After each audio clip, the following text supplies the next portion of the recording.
Hello, hello. Probably just to my bot, but it's fine. We begin. I'm probably going to just start. Oh, hello, Jim. Okay, it's not just my bot. It is my moderator. My one and only, my one of two.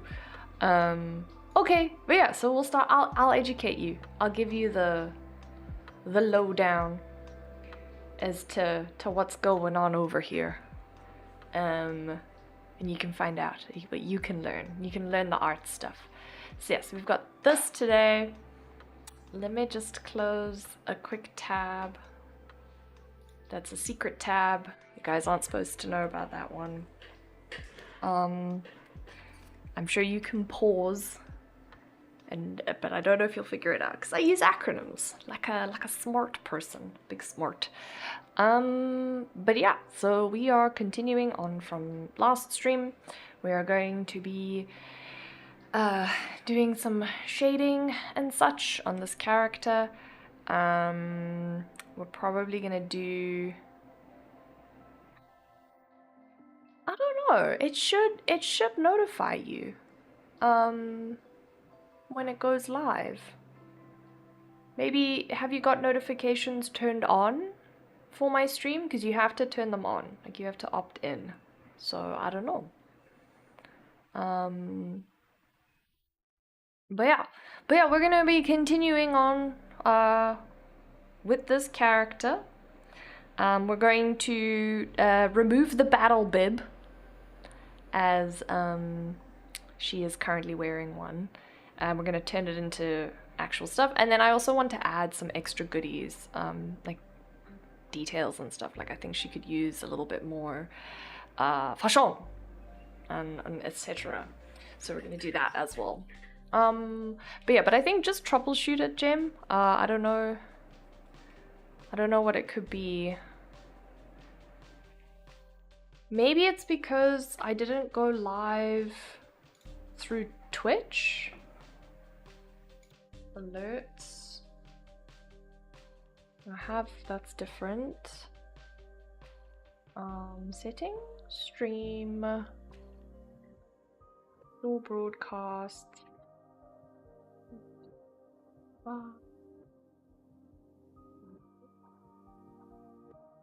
Two.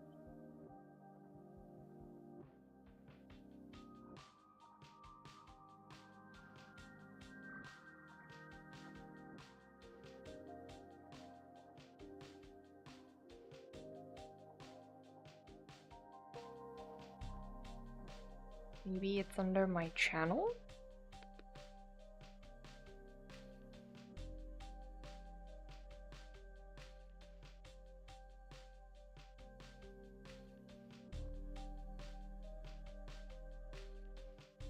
I should actually add my stream schedule as well.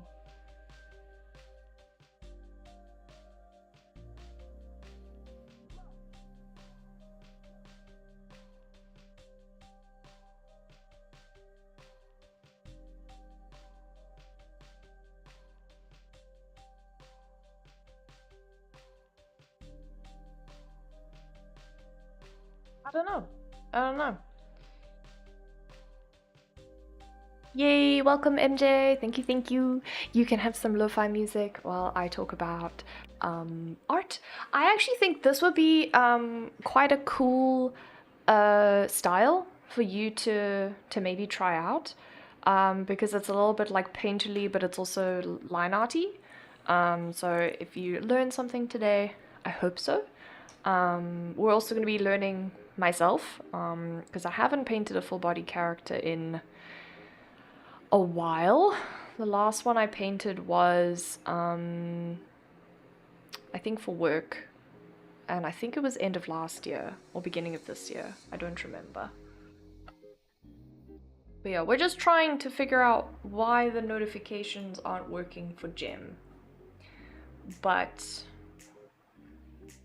I think I've done everything I can.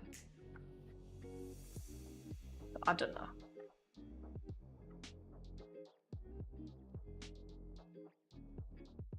I don't know. It's fine, it's fine. We continue. We will rebuild. It might just be you. I don't know. Like MJ, do you like did you get a notification? Or was it did you just kind of see it on Instagram?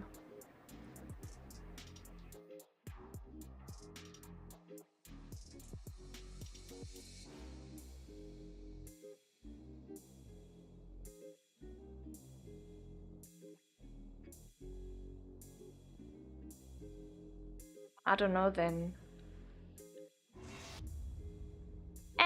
It's fine. We carry on.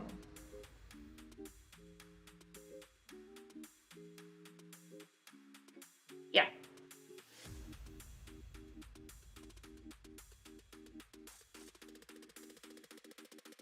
Oh, okay, that's cool. Yeah, I don't have a Discord anymore for my Patreon. Like no one ever used it. So I kind of just like benched it for the time being. I think I deleted the server. Besides, it's also really difficult when you get like patrons, because when they leave your Patreon, you obviously have to remove them from the Discord, and that's a lot of admin that I wasn't doing. And then people were getting access to things that they weren't supposed to, and it was just a PR nightmare, one could say. But there you go. Problem solved, mystery solved. But we will now begin. What are we doing today, kids? We're gonna be doing base colors and probably a little bit of rendering on my character Pyrrha.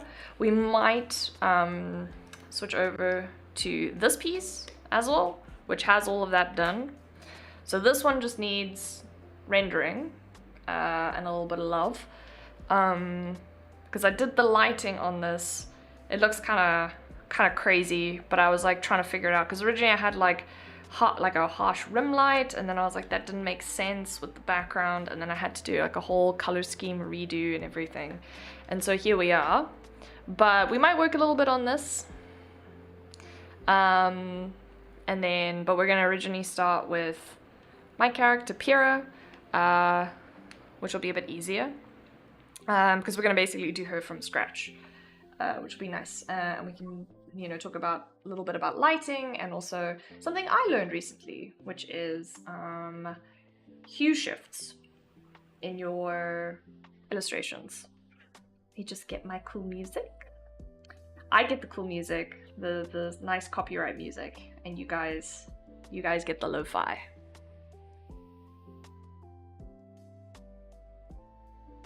For those who are interested, I went and watched Wicked 2, or Wicked for Good, last night with Jem, and I have been listening to that music on repeat, and also some of the songs from the first movie as well. It's just so good. It has all the feels.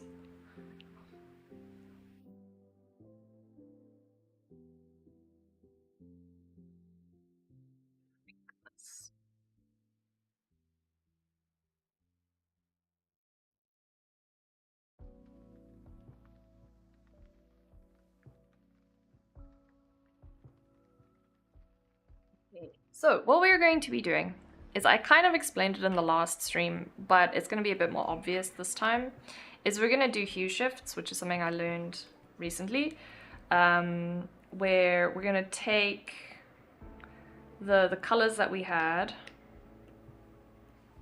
if I can find all of them. That's her hair. We'll do her hair. So you can alpha lock your layer, and then we're going to basically put in, like, the top will be a bit colder. So you basically move, so the cold side of your color wheel is like the blue, and then the warm is like the red and yellow. And so you want to move the color closer to whichever of those two colors, to kind of make it warmer or colder. So in this regard, it's already quite a warm color, so we have to push it more into the red because it's a bit more orangey. And then you can also desaturate colors, which will give a little bit of coolness as well. And then we're gonna actually make the darker parts quite warm and saturated as well, because you do want to do that. You want to saturate your colors a bit when they go into shadow, because if you don't saturate, it'll end up looking a little bit flat and a little bit muddy. It's actually a really common mistake that a lot of artists make when they're shading initially, because they will be like, oh, well, you know, it's a shadow, so therefore it's dark and stuff, and it's actually not the case at all. People have like a richness in the darker parts of their skin and their body and everything, and so you do want to make sure you're like taking that into consideration.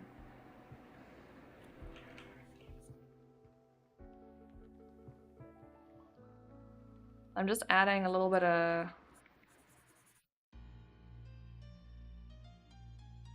shadow.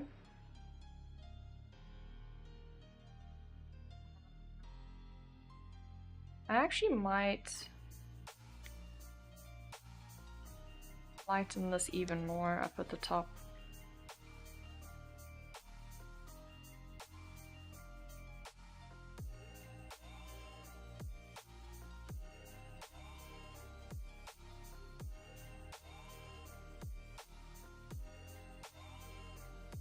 So if anyone's interested as well, the brushes that I'm using are available on my Patreon.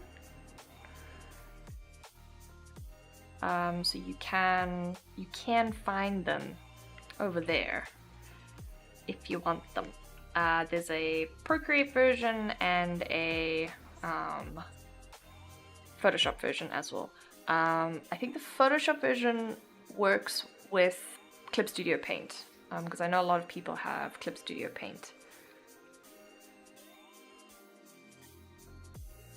So I just took the fabric away, just to kind of make it a bit easier for me to see what's going on on the character. And her skin, like in her arms and stuff, cause that's a bit difficult to see.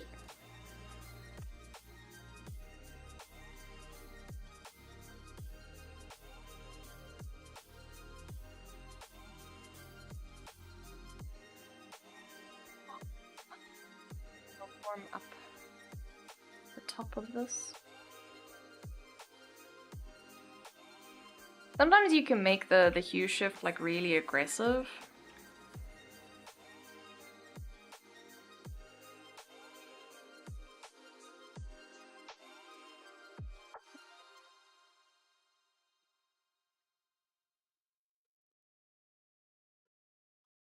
Because like you can exaggerate colors. Like color exaggeration is a good thing. So like this is technically quite warm, so we can either, I think we'll push it a little bit into the yellow, which will actually cool it down because it's like directly across from the blue. So either direction, also pushing it more towards like the blue or like the green side actually cools it. And then pushing it more towards red is what's actually going to warm it up, which is interesting with your whites.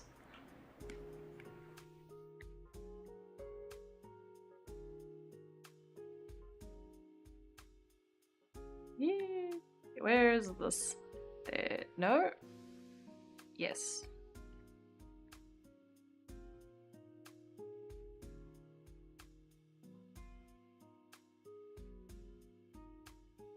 I don't know where her arm wraps are. I don't know what layer I put that on. There we go.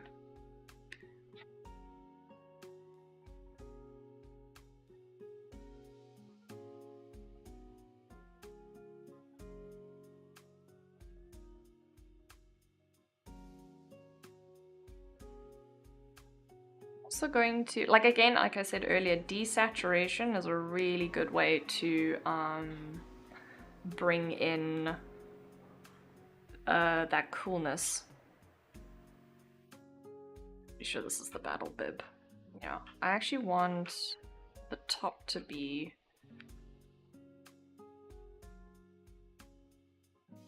there we go.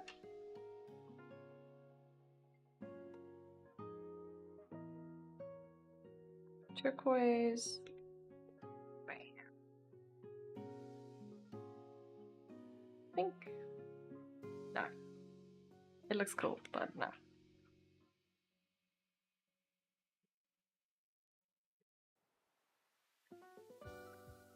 Next, I'm going to chuck in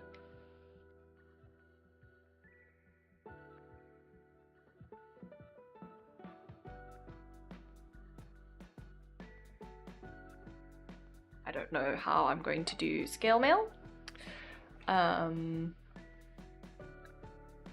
It is a pain, and I don't have a reference, and I'm lazy, and I don't feel like finding one.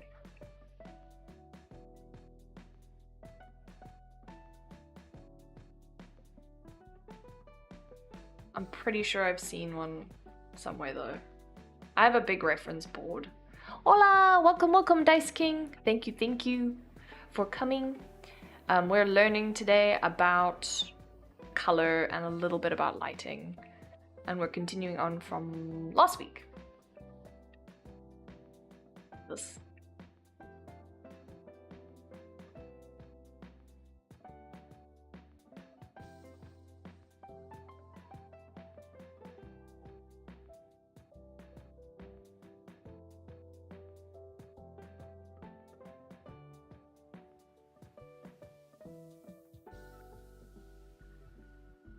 Okay, I kind of have a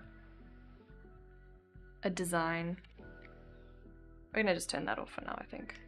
Okay, so another thing we're gonna do, which is quite important when you have an illustration with line art, but like specifically with this style, and I learned this a bit more recently, is you want to color your line art, because it just makes it a little bit like more visually interesting.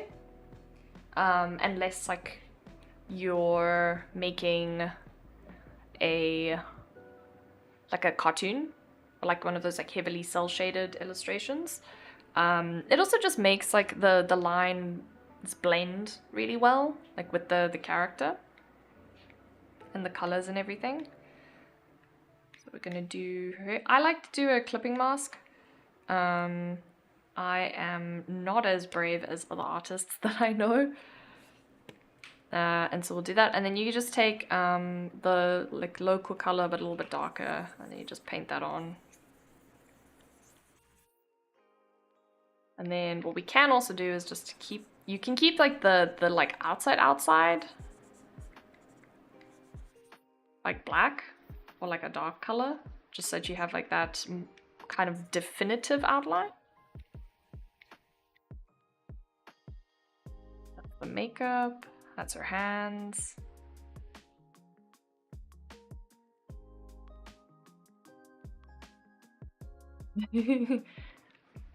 I mean, technically for everyone, this is my work, so I'm at work too.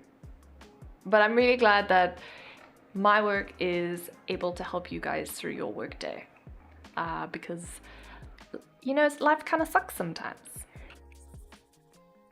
And we need nice things.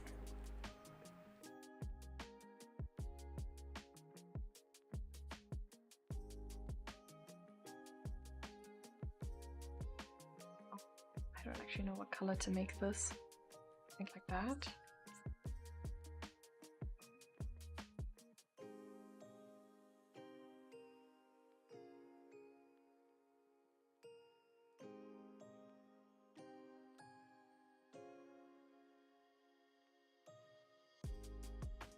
I am missing line art. I don't know what layer it's on. Oh no. Is it this? No. This is the hair. This is the makeup. This is the hands. The thing. Okay, this one.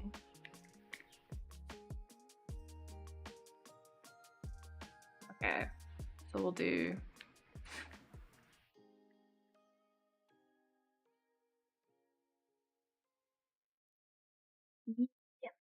Yeah, sometimes you have those things where it's just you need something nice in the back to just kind of keep you going. See? And I'm happy to provide.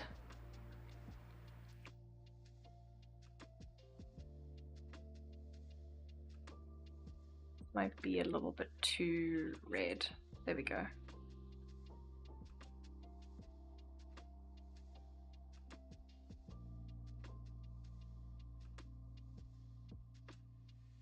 Yeah, like I'm kind of following a semi-tutorial by a really cool artist called Frostbite. I really like her art a lot. It's really cool.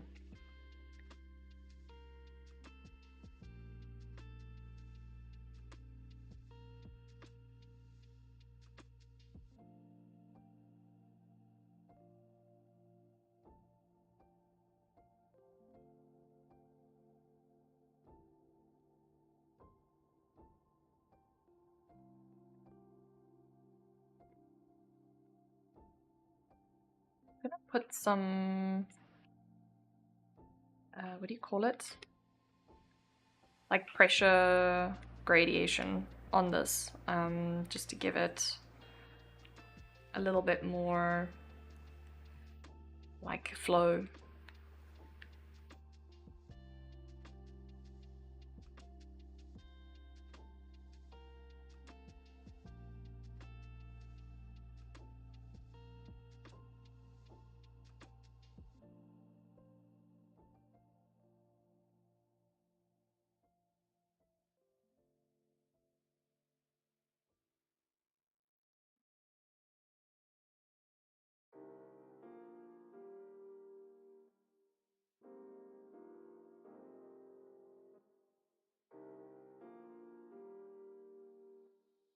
Okay. I'm really glad you like the art, Dice. Yeah, I'm actually very happy with how this piece turned out, because like I thought she was gonna end up looking a little bit weird. I'm not gonna lie though, I do feel like her sleeves need to be a little bit lighter. Because when you take them off, she looks kind of cool.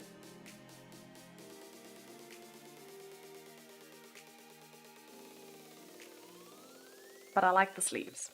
But I think they could be like more diaphanous. Be like a... Three is broken. 5?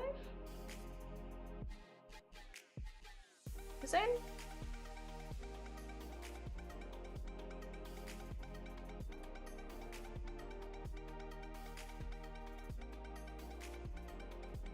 Yep, I think that's good. The bottom one's fine though.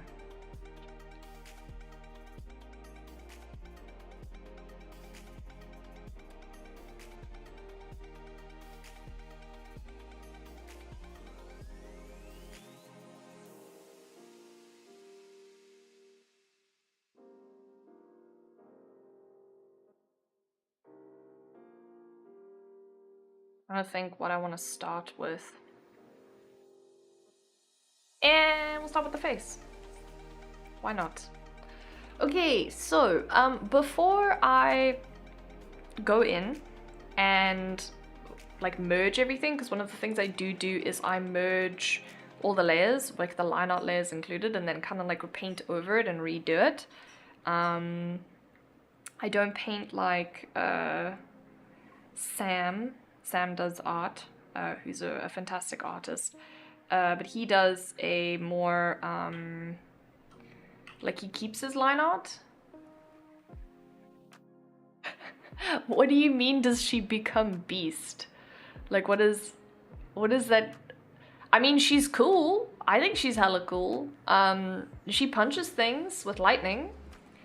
I don't know if Beast is how I would describe her though. She's not like Vendetta, who's obviously the best. The coolest. The real Beast.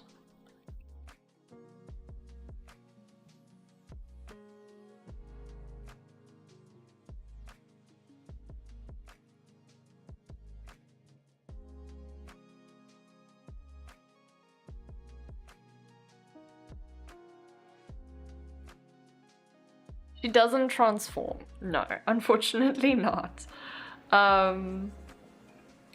We don't actually have any characters in our little group that transform, I don't think. It's actually, maybe we should fix that. We had one though. My previous character before this one, she was like she could shapeshift into animals, which was quite cool.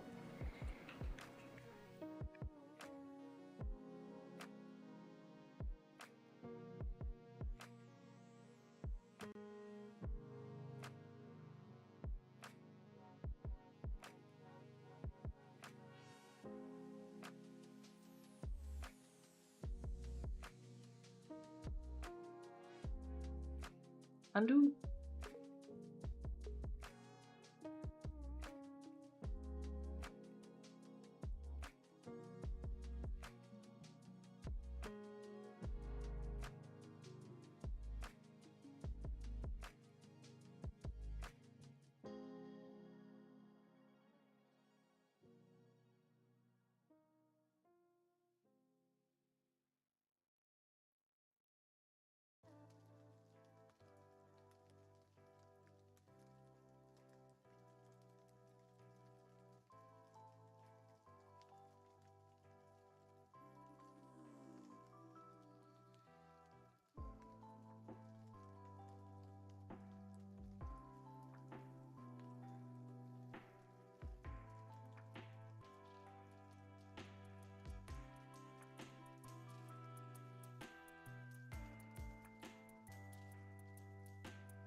Oh, that's horrible. I'm really sorry. Yeah, that's really disheartening.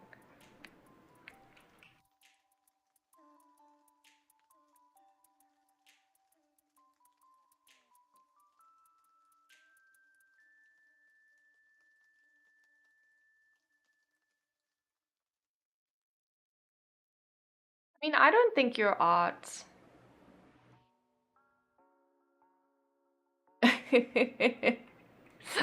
I don't think your art looks AI. Like the thing is that people seem to forget with AI art is that it often is too perfect. So anything that has like just like a general level of normal is not going to be AI because it's perfect, you know? But try explain that to the plebs on the internet. Um, because like a lot of the time it's using the wrong brush. A lot of the time it's they want it to be AI because there's a lot of people that are really into the witch hunting. So they're like, it gives them joy when they can do that aha moment. It's like, aha, it was AI all along. I found the AI impersonator. Um, and it's kind of like, well, no, because you're an asshole for doing that. Like, you're the asshole here.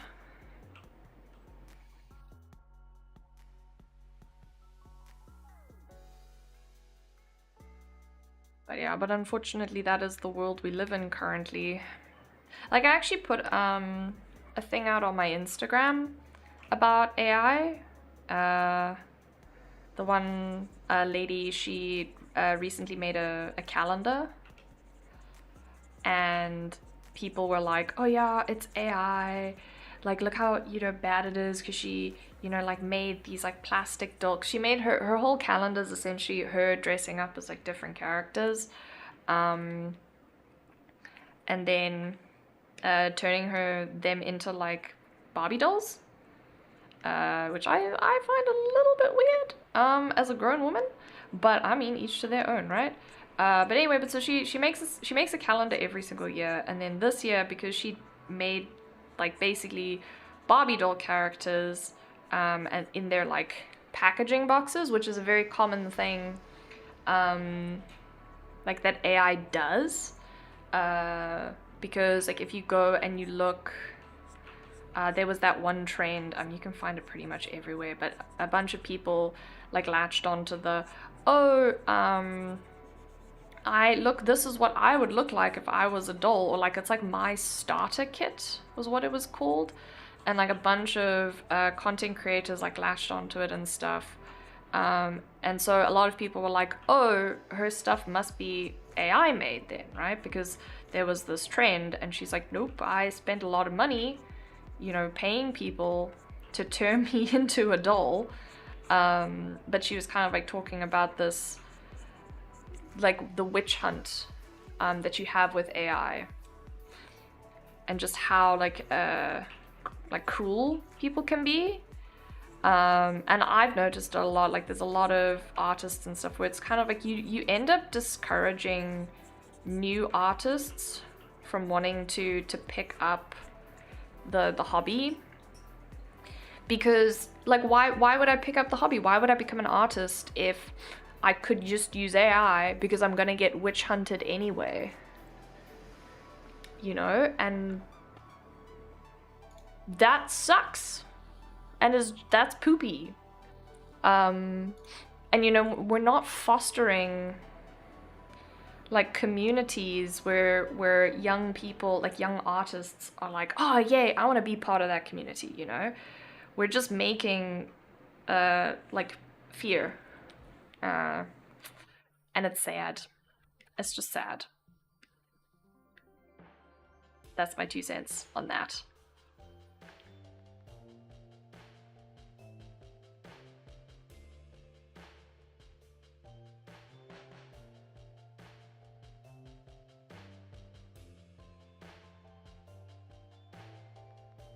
The problem, though, like MJ, is it's getting very, very difficult with the AI.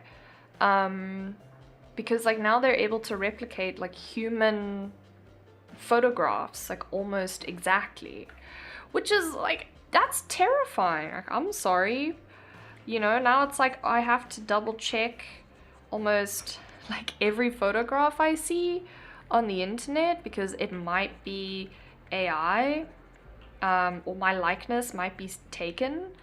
And it's like, how do you teach people? Because the sort of goalposts for knowing what is and is not real keeps moving.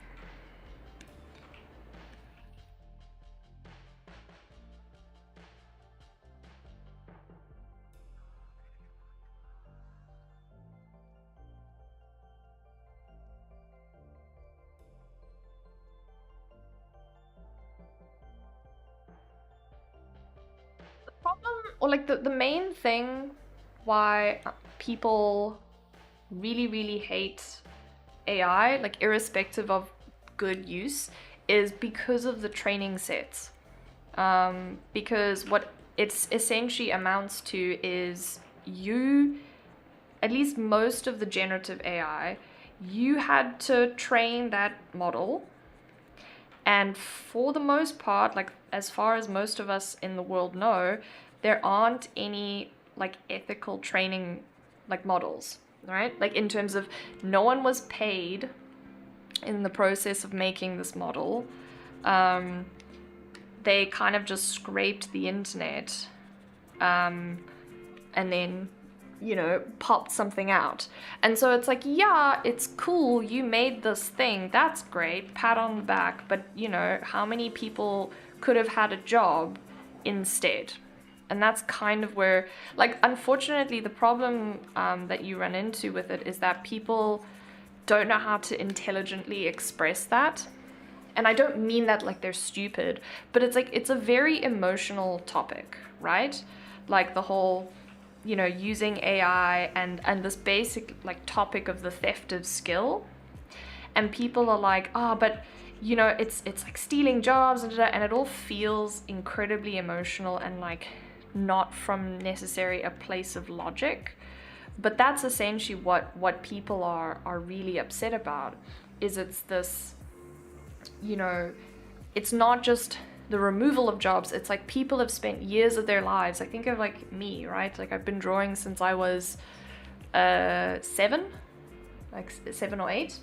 And it's taken me, like, spoiler alert, 20 years, like 20 plus years to get to the skill level that I'm at now. Whereas like someone can just put that in AI and basically like take those 7 years and then snap their fingers and have it. And it's kind of like, I had to work for it, so why shouldn't you? And also I like getting paid for it because it's a skill that I've cultivated. So that's kind of where the whole like discourse happens, and why a lot of people are still very anti like AI, and even if it is like a kind of cool initial creation for it. Because I mean, like, I also like, this comes from someone who worked at an AI company. For example, the ARC devs are using machine learning for training the enemy AI movement. So and learn and improve play. Yeah, exactly. So that was actually, so when I joined the AI company that I was working at, so for like disclaimer, they weren't generative AI, they worked in manufacturing and still do. And the whole idea was that they used the like eons of historical data that manufacturers have access to when they build their products and stuff, and then used that to train models in order to give the factory workers the ability to make better decisions around the manufacturing process, and then as a result basically like ship better products, make less mistakes, profit is essentially. what they did. And so when I was working there, you know, you had that whole aspect of it where we weren't taking data that someone else had, you know, spent years kind of cultivating. It was the people at this factory had just been collecting this data and it had been sitting in databases, just sitting. You know, it wasn't like doing anything, like literally. And so as a result, you know, my company was able to leverage this fact and do something with it in a very ethical way. Now, we can also get into the discussion around the next step with that, because one of the things that I did run into when I was working there, which I didn't enjoy, was the pursuit of what is known as a lights out factory, which is where you take manufacturing AI and you put it in a position where you don't need employees anymore, which I am against. Like, I don't think that's okay. I've never thought that was okay. But that was a little bit above my pay grade in terms of what I, as a human being, was able to accomplish working at this company. But you know, in this regard, you're able to look at this objectively and be like, oh, okay, well, that's a practical use for AI, like with using an existing model that was trained off of, more often than not, these models are trained off of like someone who just wrote a bunch of letters. Like there's one that's trained off of people's handwriting where the people who trained it just wrote down things and trained it. And then if you use one of those and then feed it your own data, then it's, you know, it's your own data, right? Whereas like the whole issue with generative AI is it's not their data. It's actually like, it's Pinterest. It's your Facebook pages. It's like everything.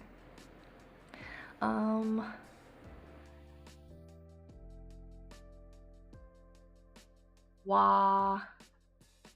Yeah, the AI does everything for me. Attitude is pretty bad.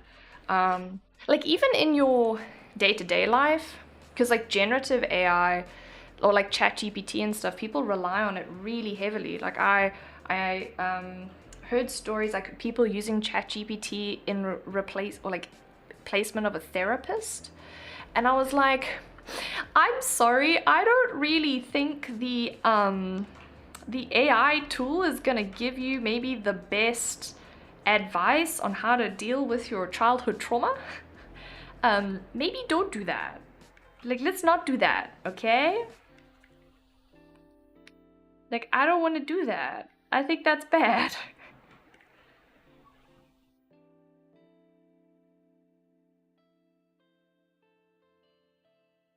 What am I painting?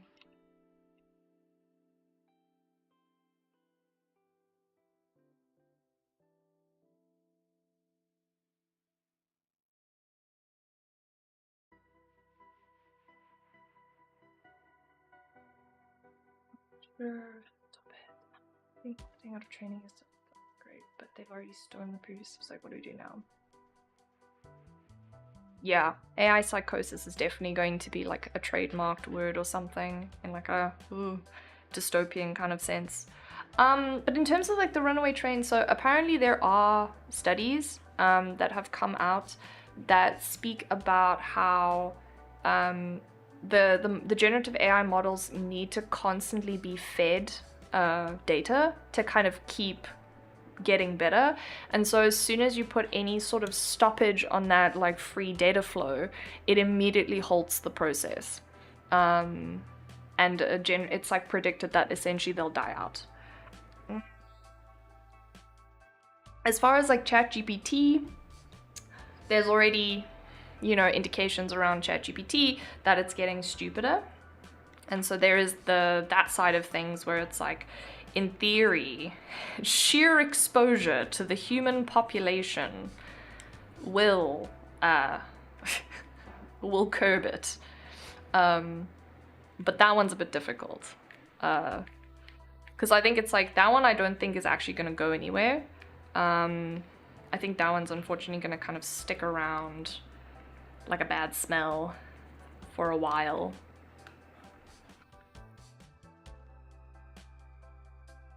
On to a different thing. Actually, before I do that, I'll address MJ's statement. It's completely just to be able to think it all. There's someone saying that there should be an AI prompt tool. It tells you what prompts to use. Oh gosh, that's horrible. Because we're just then you're just gonna live in a world of AI talking to AI. Oh gosh, that makes me really sad. Oh no. But it's true. Yeah, you know, people are just lazy. So in theory, humanity might be the thing that kills AI.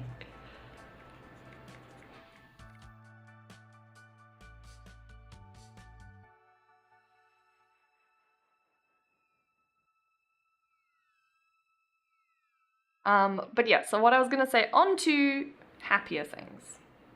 Ergo, this artwork. I was gonna do a quick explanation as to what I've done with her face. So one of the important things when you are making an artwork of a person, right, of a person with skin, this is important, is you want to make sure you have the hue shifts, right, in your skin.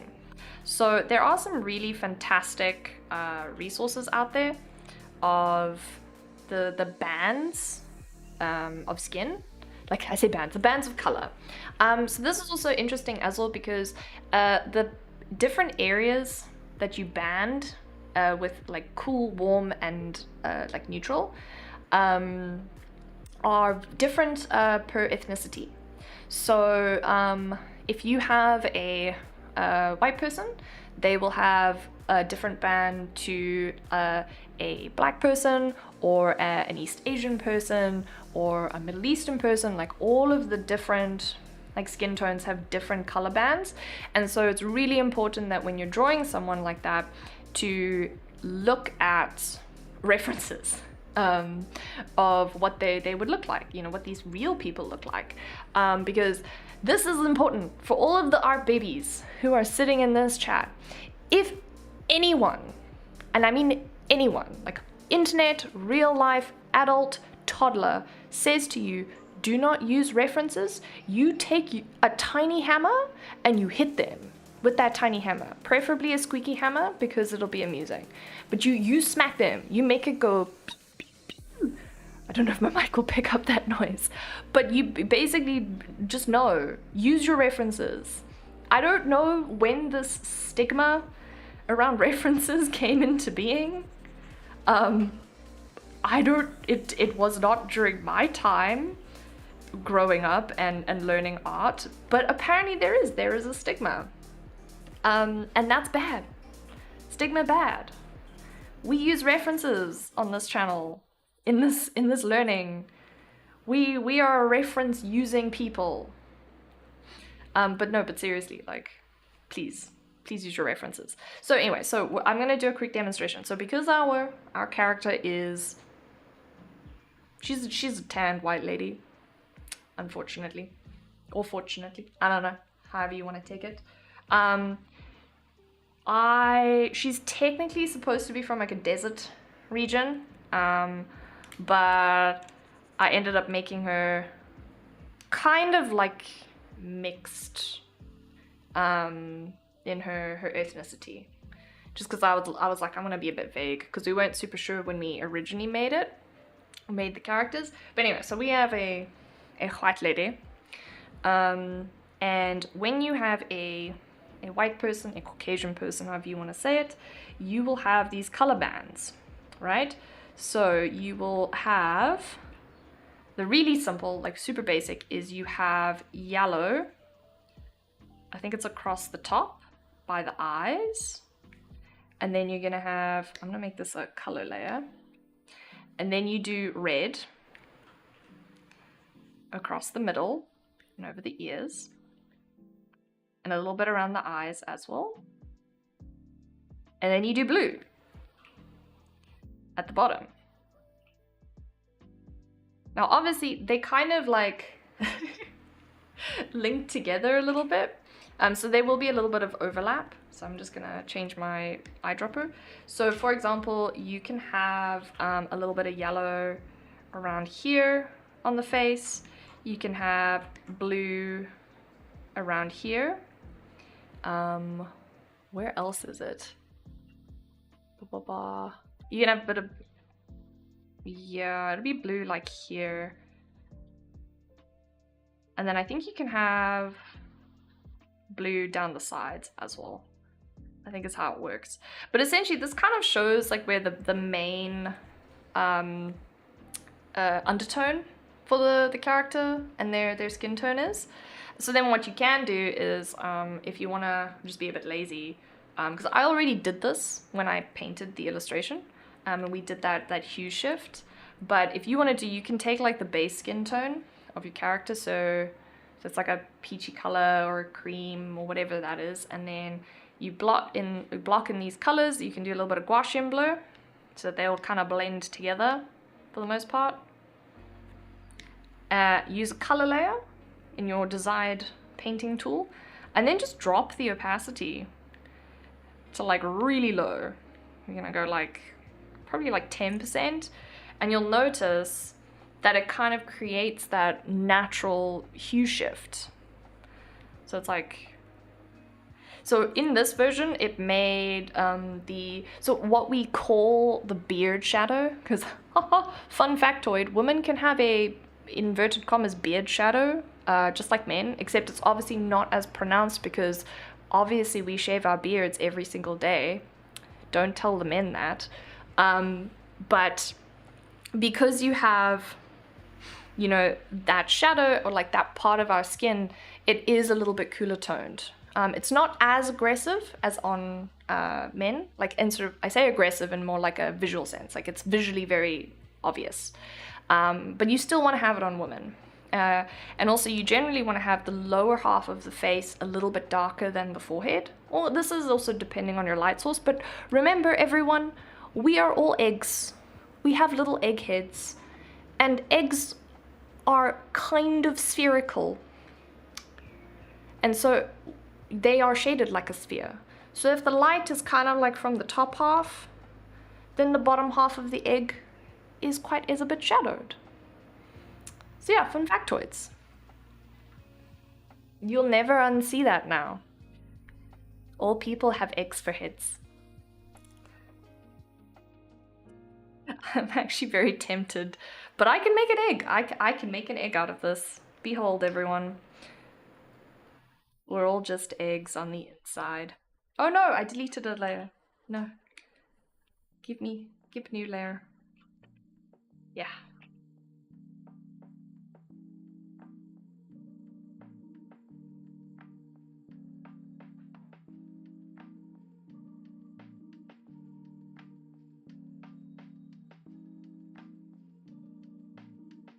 Gotta put it at the very top.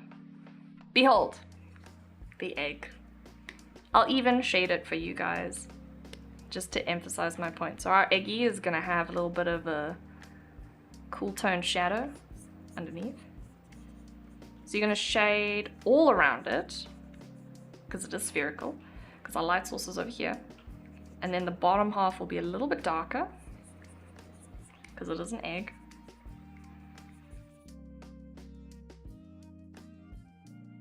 Maybe get like a mid-tone that's a bit warmer.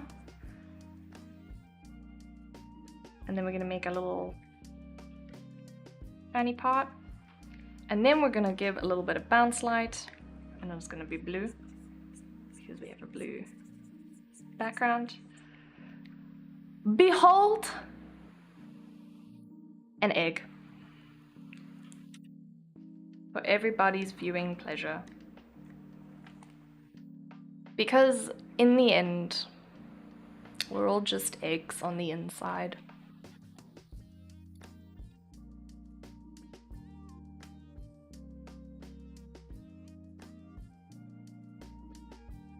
It is Solus. Solus has come.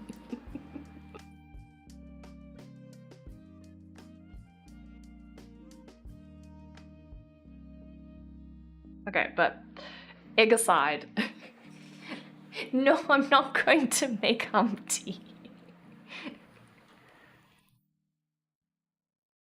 But yeah, so there we go. I hope everyone feels like they learned a little bit of something regarding shading. Shading the head. She has a bit of an aggressive egghead. I do actually want to lower the top of her head a little bit. She is looking slightly down, but I think it's the perspective's a little bit off. But I'm gonna leave that for now. So this is another thing that's also just really useful, is like you don't have to fix issues immediately.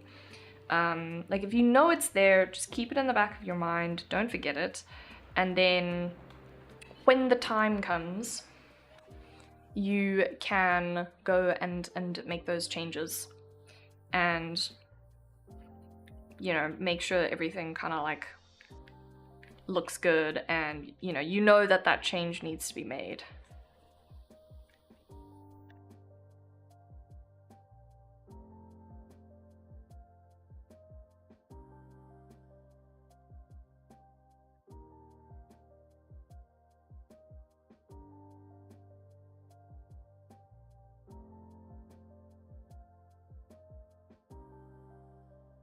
Yeah, so now we're shading her egg.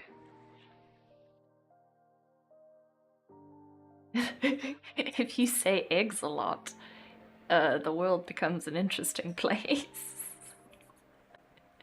It's like overused words. Like when you overuse a word, you're kind of confused at the end of like, why am I here? Why do I keep saying this word?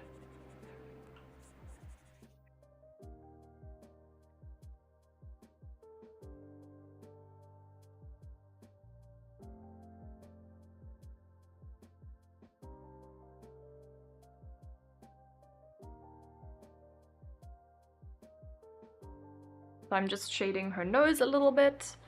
I might do, maybe make it,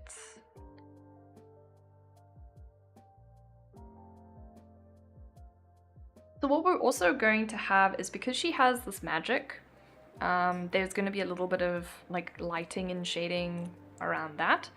So what I would probably do, it's basically white, but we're gonna diffuse it to like a bluey. So you will go in and you can just paint in a little bit of the light on the one side of her face. It'll probably hit her nose as well.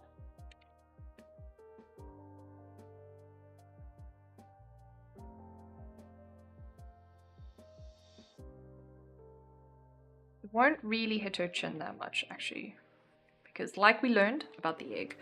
So yeah, you just go put that in and then bada boom, already. Light source. Look at it.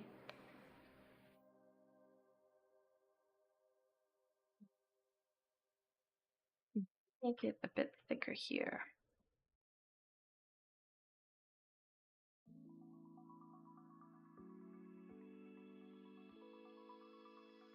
And then what you can also do is alpha lock that, and then what we're going to now add is what we call,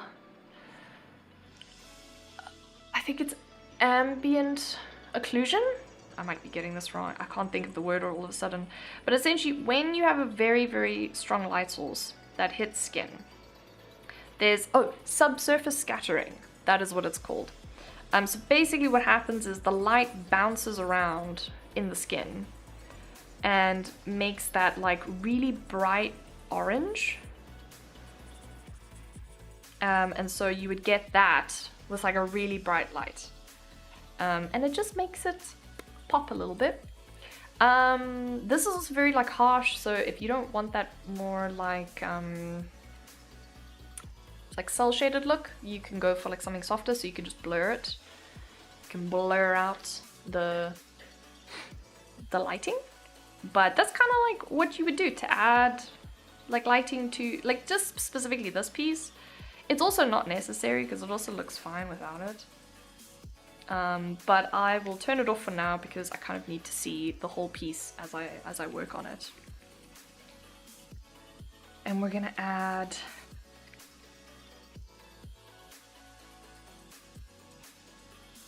some shading to this metal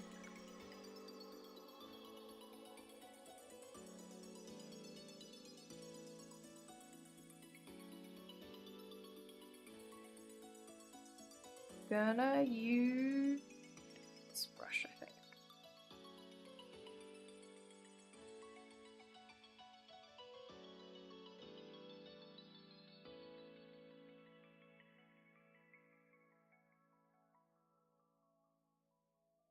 When you're painting metal, it's important to remember that because it's a high contrast material, you want to make sure that you have that high contrast like in the metal. So you'll have like points of like really dark. You also want to make sure you're doing your hue shift. So I think this like teal isn't gonna work. So the one side is going to be dark, so it's going to have more dark, and then we're going to add the light bits. Whereas the other side is going to be more light, because it's going to be facing our light source. Although we actually have swapped it around, I think, now that I'm looking at this. So it needs to be the other way. It's fine.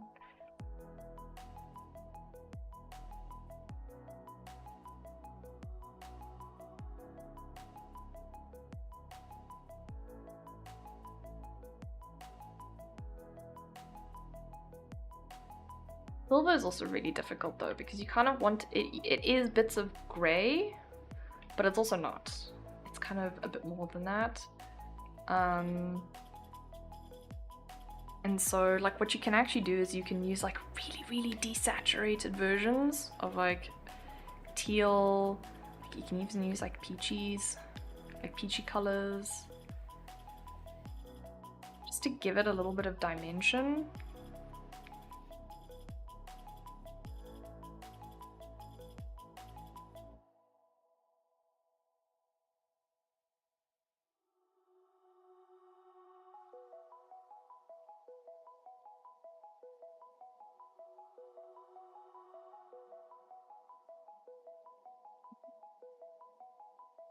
Growing metal.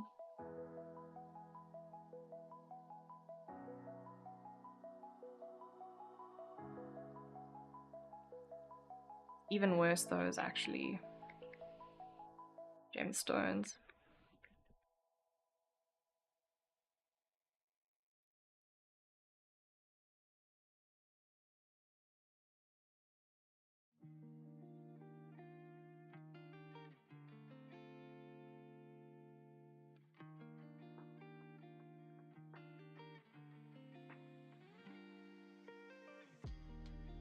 That looks fine. That actually looks pretty good, I'm not gonna lie. I have surprised myself.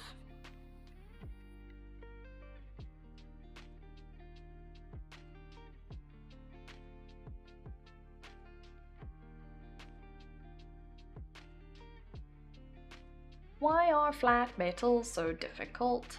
Someone explain to me.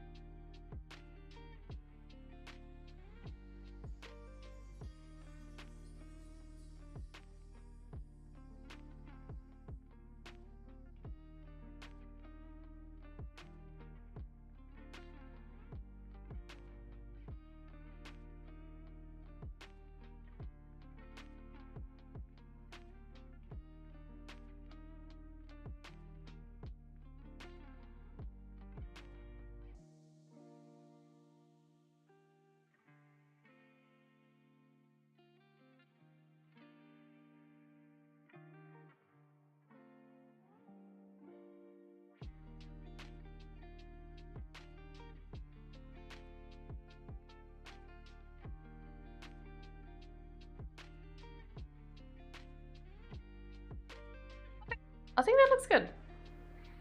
I'm very surprised that it turned out that way.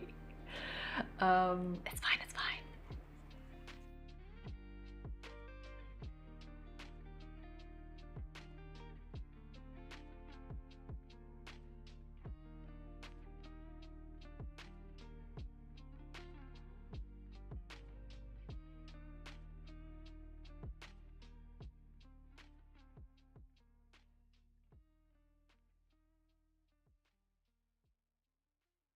Now we're just going to shade the eyeball a little bit. Her eyes don't need a huge amount of shading, because it's quite zoomed out, but we'll still do some. And she does have the like prismatic, like the like glowy whites.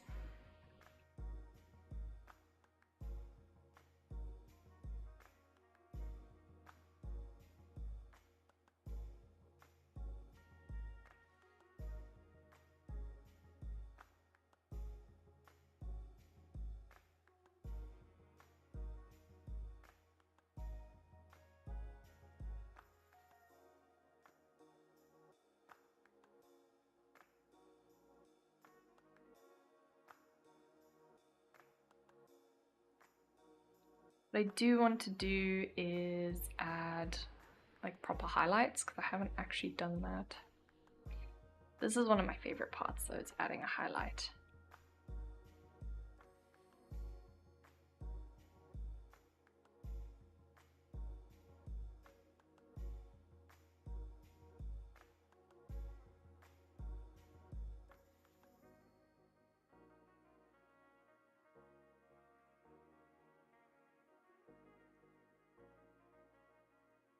How pretty! It just adds like a little bit extra, which is really cool.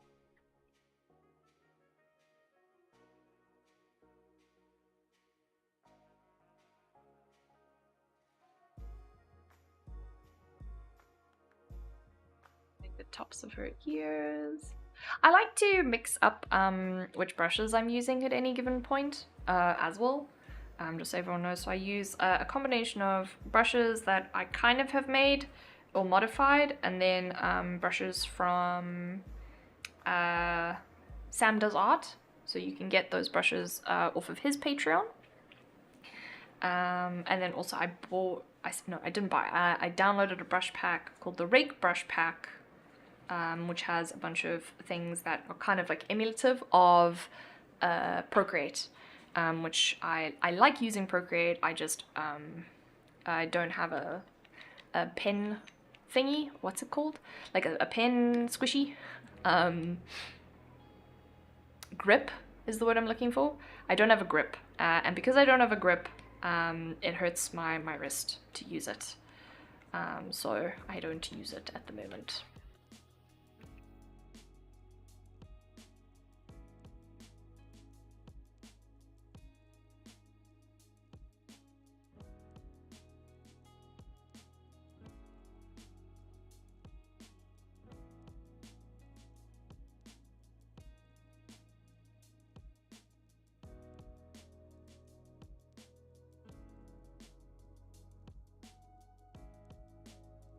A thing that's also good to do when you're painting is to make use of your hard and soft shadows, because when you look at real life, it's a mixture of those. So like some shadows are like very like strong and aggressive, and then others are a lot softer.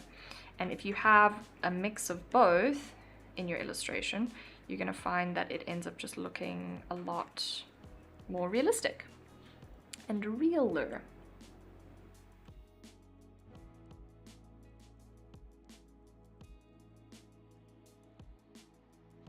We're just going to blend in the planes of her face, so kind of not give that weird separation. What's coming this week?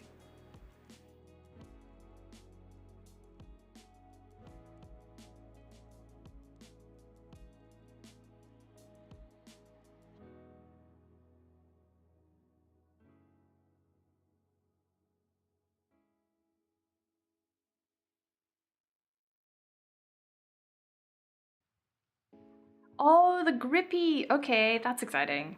That's gonna be really nice, because then I'll be able to do a bit more Procreate stuff.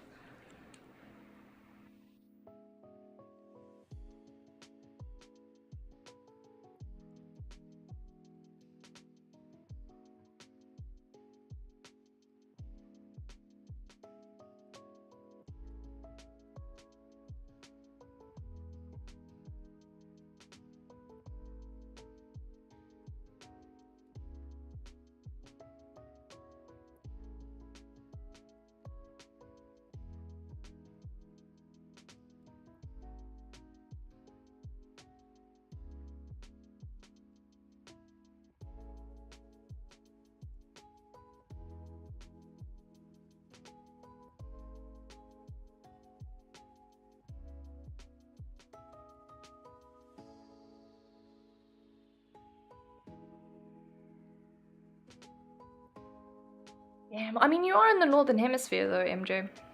You get the winters, or we get the summer. It's actually been pretty pleasant today. I actually haven't found it too offensively hot. Um, it hasn't been too bad. Like, I can say that. But I think it's gonna get hot, which I'm not looking forward to at all. Like, not even a little bit.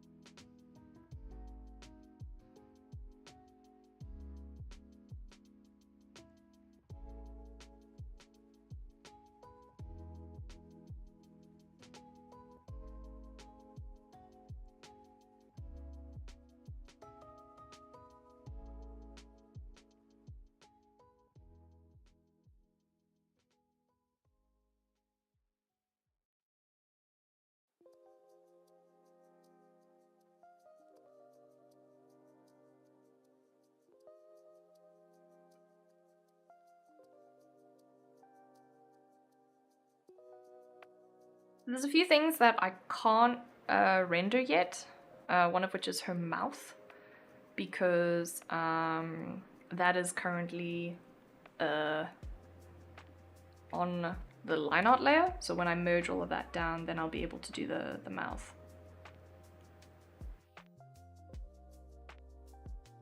I think this is it. So what we can do is, because I need her eyes to be dark over here.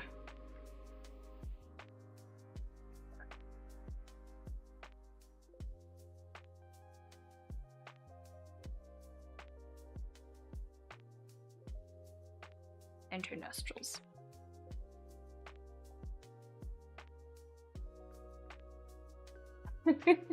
Yeah, but I mean, you are saving to move out though. That's really important. So I think everyone's gonna forgive you for being a bit stingier with your budget.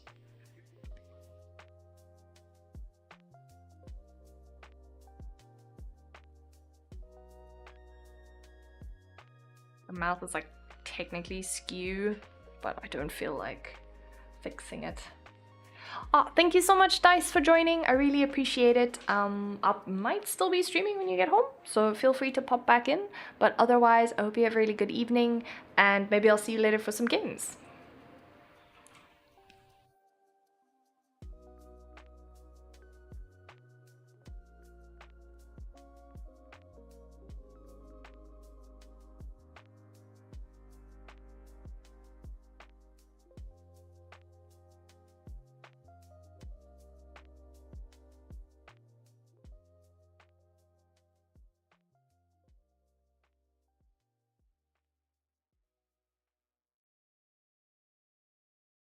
Change the song.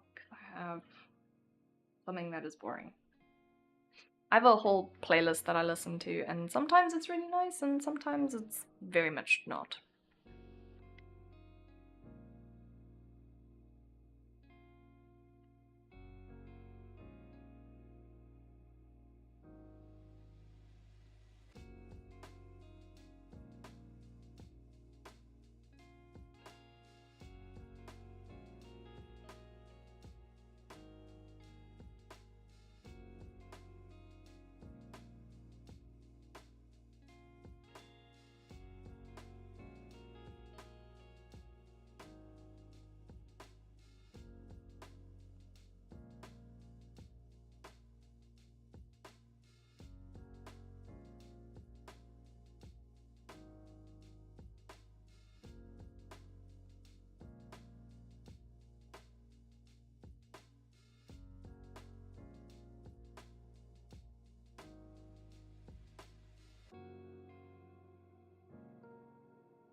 add some hair strands in. This is always super fun. Use our smoothing tool.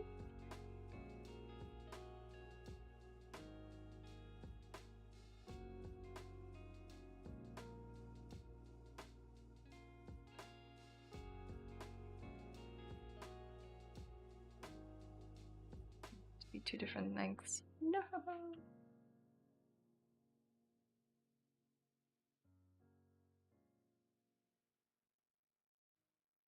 Put this at the top, so it goes above the line art layer. Very cool.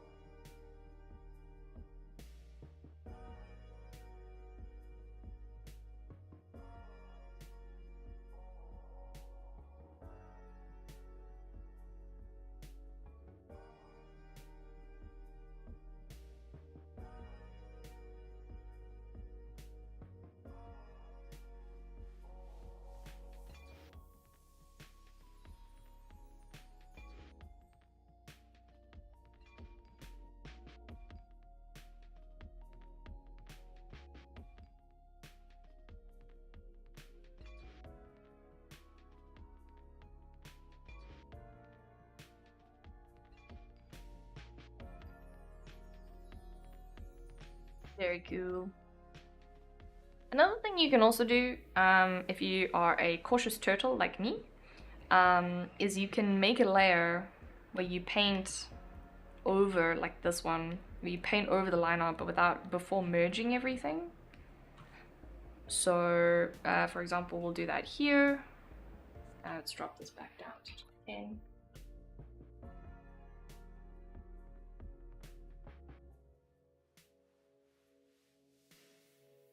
This is where you can like clean stuff up.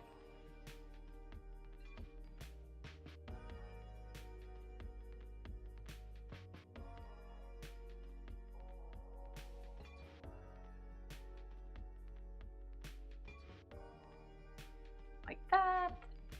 Pull up.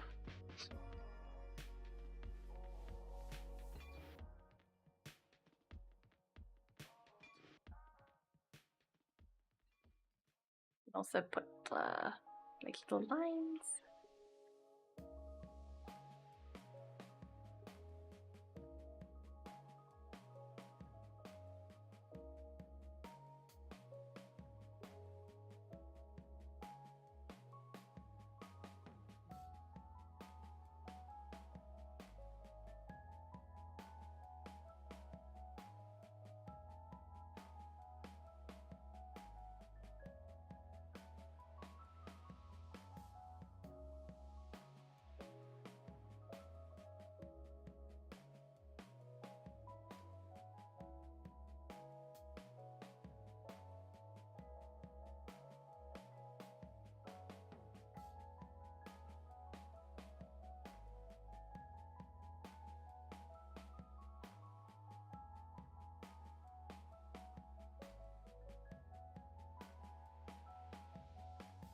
There we go. Looking good, looking good.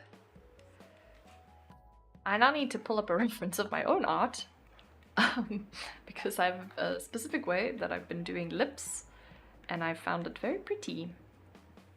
But it is very specific and I forget because it's new.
Getting there.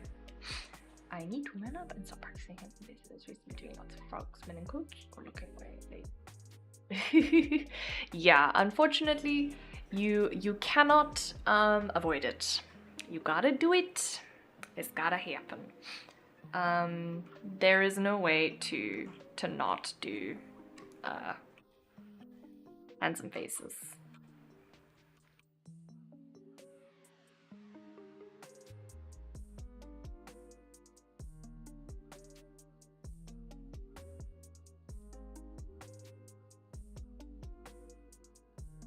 It's part of the natural life cycle of being an artist. You gotta learn, you gotta do it, and if you can trick yourself into fostering an extreme love of hands and faces, then you're already doing better than most people.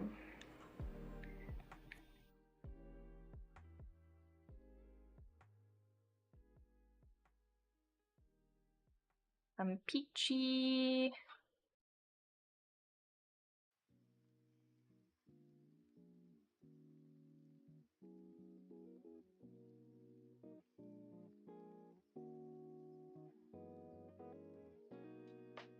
Going to smudge that. So this is another thing that I have recently started incorporating is the smudge tool.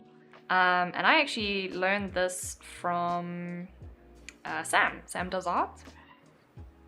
And it's so nice. It's so nice. Don't disregard it. I learned about it in terms of like using it from Procreate. And then in Procreate, it's super useful. And so I was like, oh, let me bring that into my Photoshop. Because like, surely that'll work, right? And yeah, and here we are. And I cannot go back. I cannot go back. It's original color back in.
I think it needs to be darkened a little bit.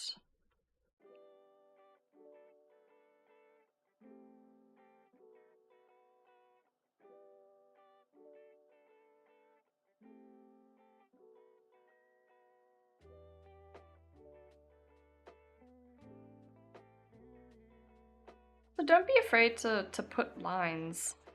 You know, if you're like, oh, I don't know what to do, just put a line. Just put a really dark line, really dark saturated line. Put lines everywhere.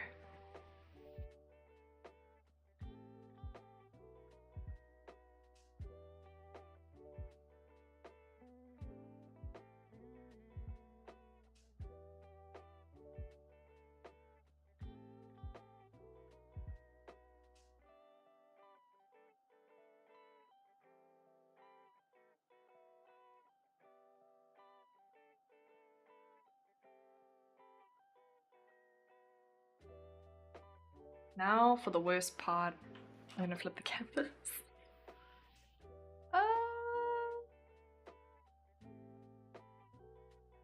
It's not terrible.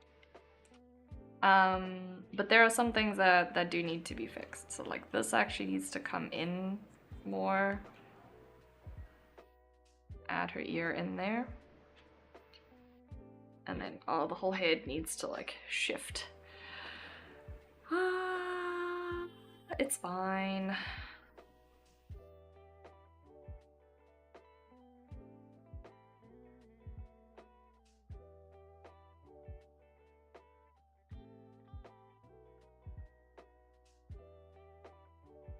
I think it looks okay.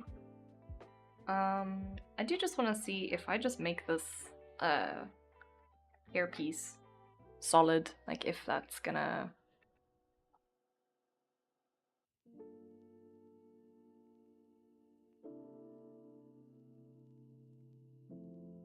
sniffles, I'm sorry.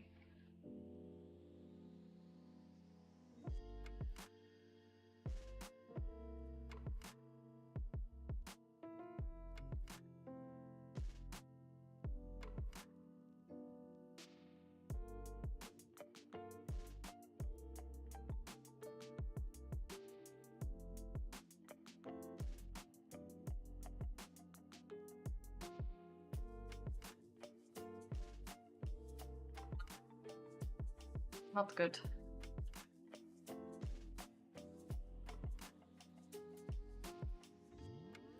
I'd have to split this.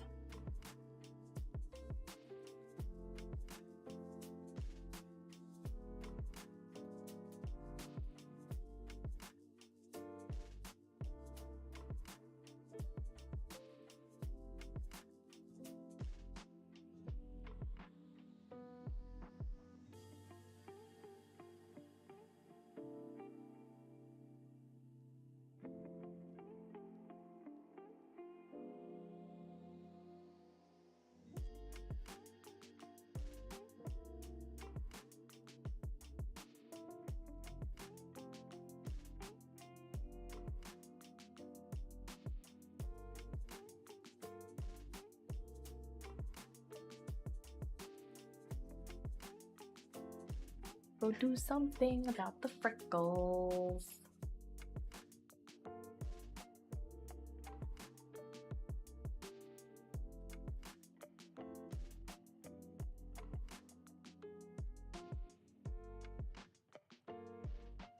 Not bad, not bad.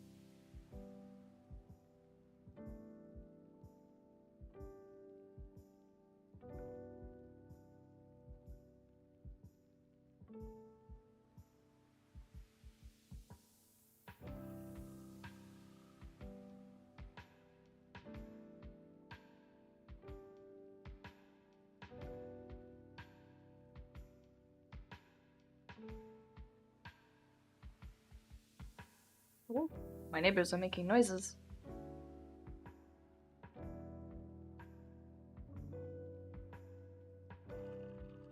I just want to liquefy. Oh, it's killing me.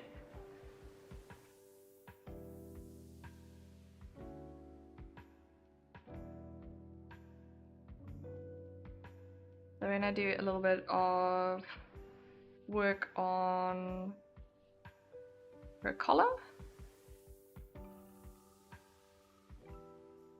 Turquoise in there as well. I like purple.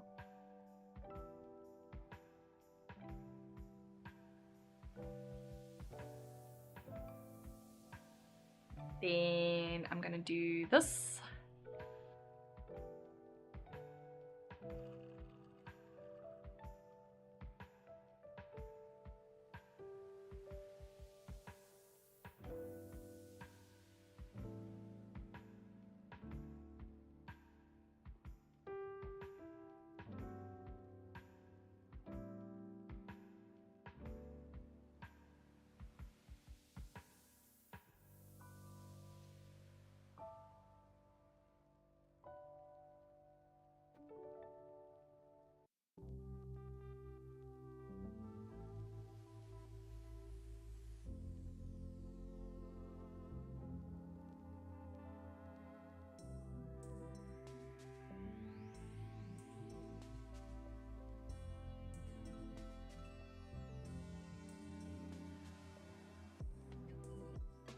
One thing that is kind of annoying is I have this scratch board brush which I made, but for some reason it doesn't want to work the way I need it to when it's really small.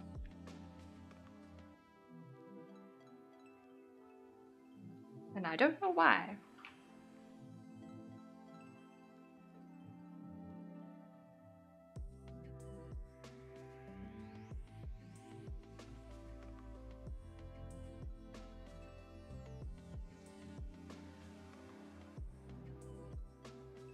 What I'm gonna do here is, because there's her hair, which is quite dark, I want to keep that like really bright coloring of her cheeks, like the cheek line art, or the rather just the face line art. So what I'm doing is just outlining that a second time with like a really, really dark color, which is close to black. And then I'm just going to extend out her collar a bit to give it that 3D effect.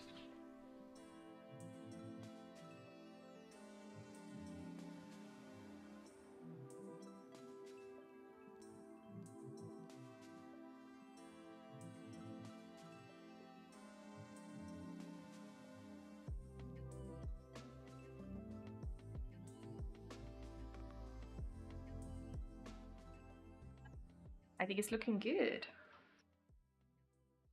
Then what I want to do is I'm going to take this brush and you go into the transfer and you just lower this essentially so that it becomes less harsh and more like blendable. And then I'm just going to go over the eyelashes.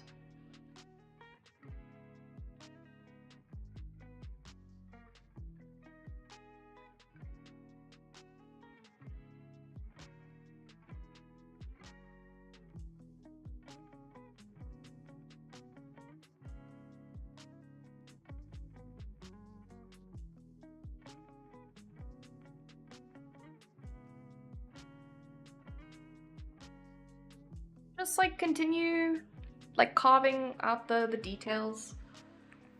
I might actually go in and blur that a little bit.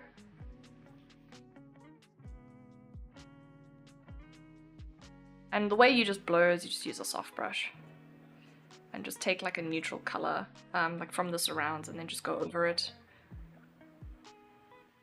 That helps a lot.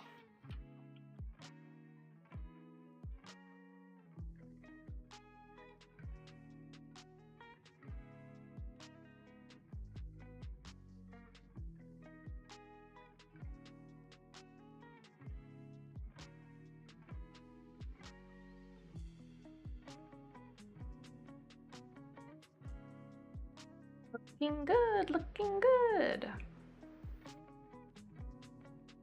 I kind of dread the rest of it though, just because it's gonna be very involved, but it's fine.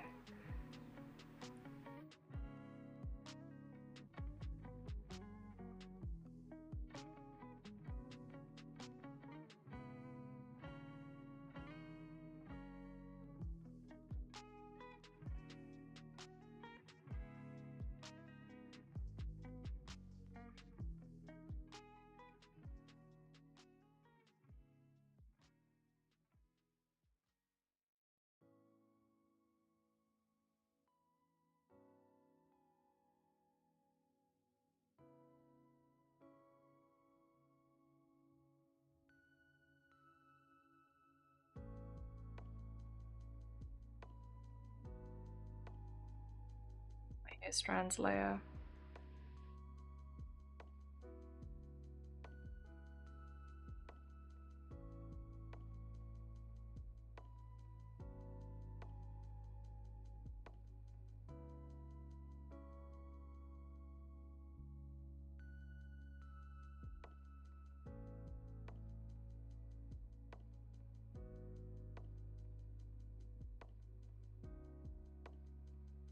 Oh.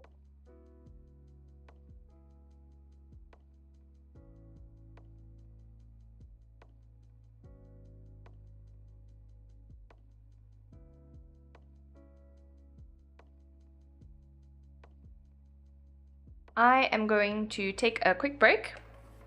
Let me just put this up and flip it. Because I need to go feed my dog, my little floofer. He needs the foodies.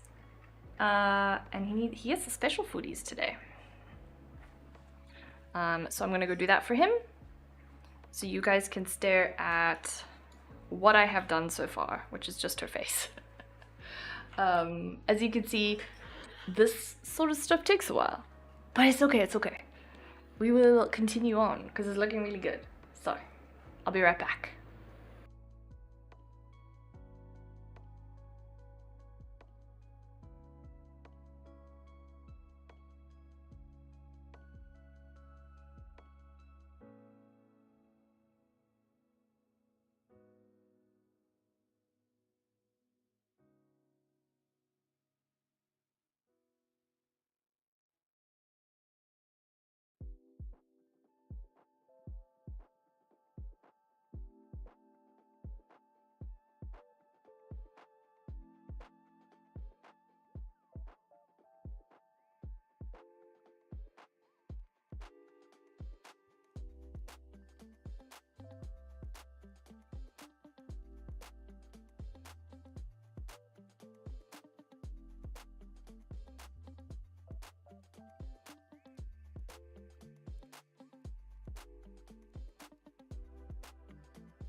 And I am back.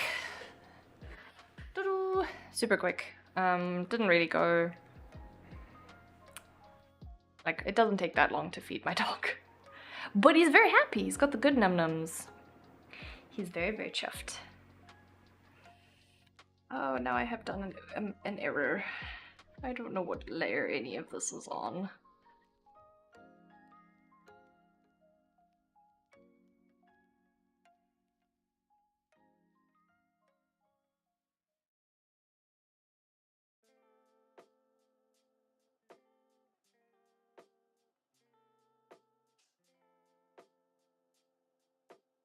Okay, I think I'm gonna go back down to this layer, the like super under layer, and I'm going to work on her arms. I do need to turn off the lightning though, because I'm gonna need to work on stuff underneath here. I also need to detail these braces.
Oh no.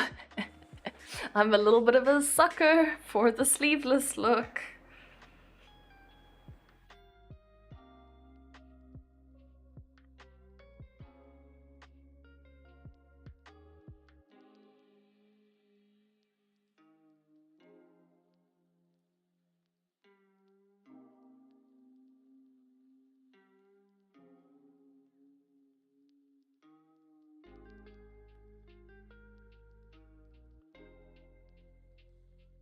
I don't know. I'm going to pretend like it's not a problem.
I don't know.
Thank you, thank you.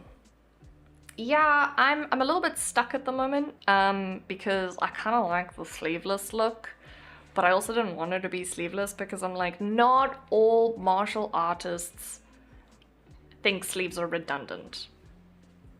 But sleeves are like, no sleeves are cool, right?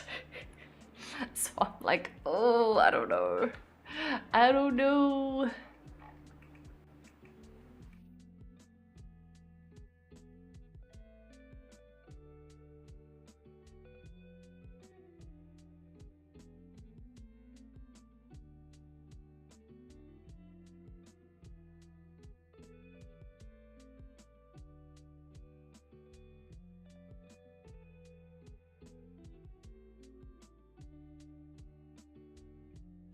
Do you want to do like a...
Yeah. The ribbon method is so useful. I am actually quite bad. I don't use the ribbon method, and I definitely think it would make my art look a lot better if I painted it as ribbons. But I kind of have like a way that I do it, but I definitely think the ribbon like method of approaching hair is so good. Like it is not highly rated enough.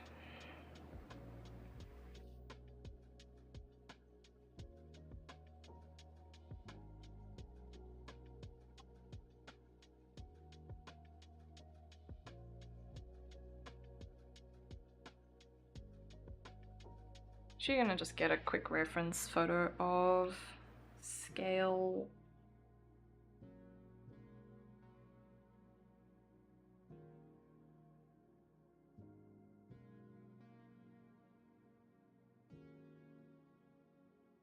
Good old Pinterest.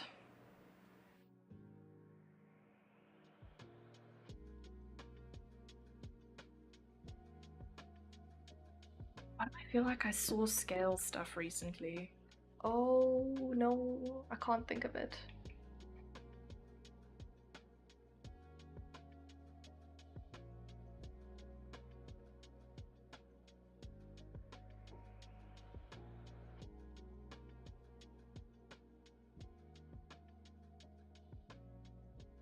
Yeah, unfortunately, you have to start like if you want to do anything longer, there is a flow to it, and the ribbon method is good. The thing I will say is, use big ribbons, as opposed to lots of really small ribbons, because hair is more like it looks better in larger chunks. So like reduce the detail and then build the detail on top of that. So then like use your big ribbons first, and then maybe put like a few key small ribbons, because that'll definitely just help with keeping everything a little bit more simple and less busy, and then because it's always easier to add detail than to remove it.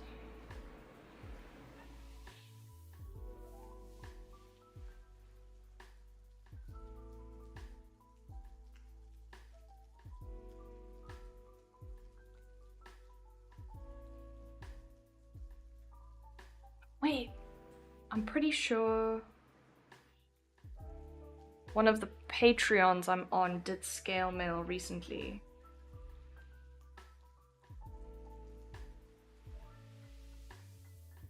Oh, am I going crazy?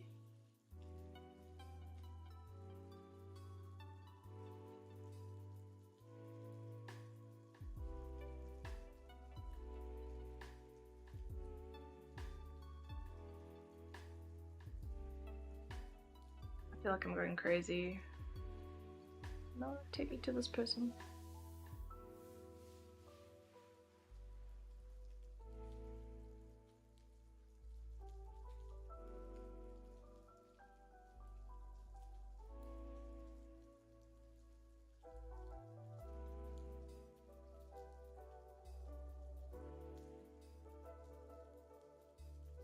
Damn it.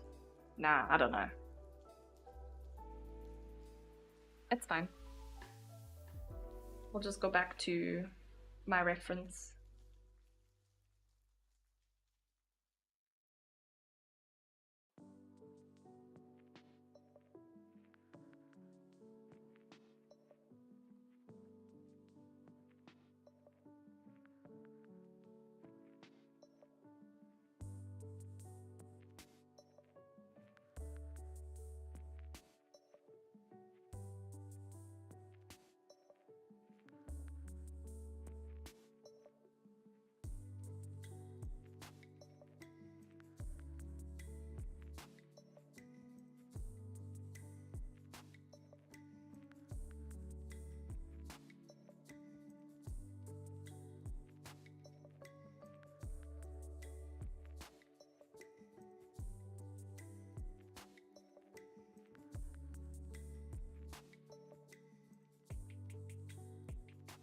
Old version of this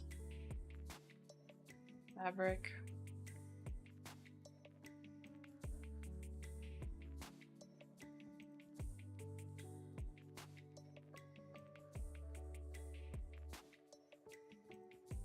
Okay, but what if we did one sleeve? Like, hear me out, right?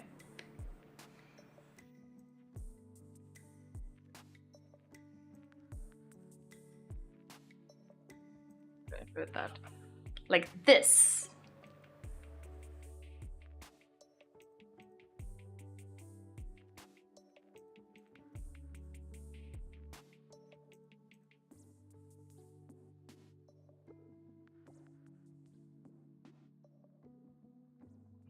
What if we do this was the other one I had in mind.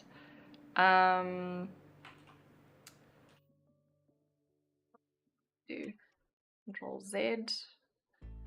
So I had this idea when I was originally concepting her in my head, but I thought it would look dumb. But it might not look dumb. But if you do like a off the shoulder sleeve,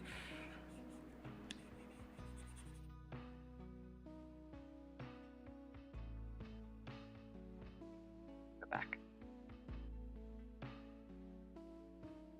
Like a off the shoulder kind of vibe.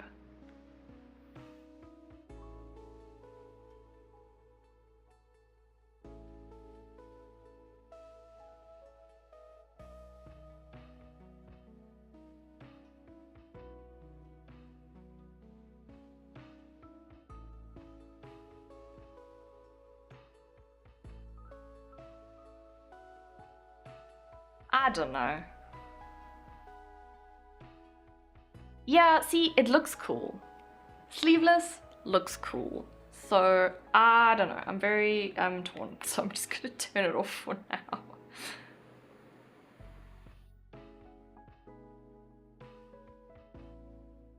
This is also a thing that I want to encourage everyone to do is when you're working on like really detailed pieces, you can end up spending a really long time on the illustration, and it can get really boring to work solely on specific areas. So jump around, you know, like go from one side to a different side, like change it up, you know, like oh we were painting the face, oh we're painting the battle bib, which I don't think I'll ever get rid of.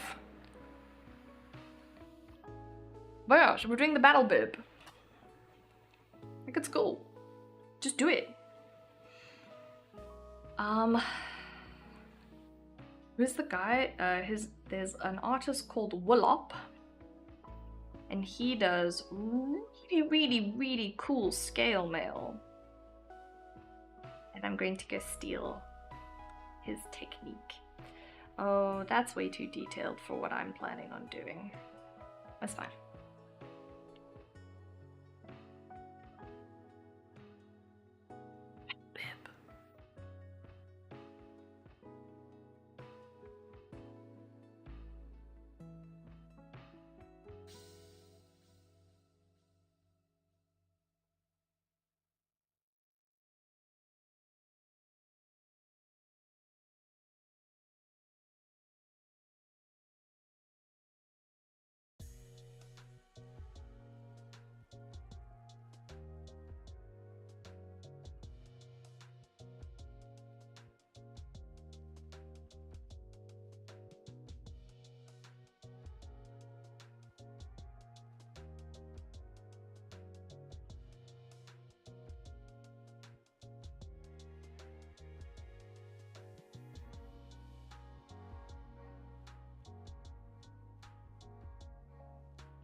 I need to add some color to my silver.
This is going to be painful.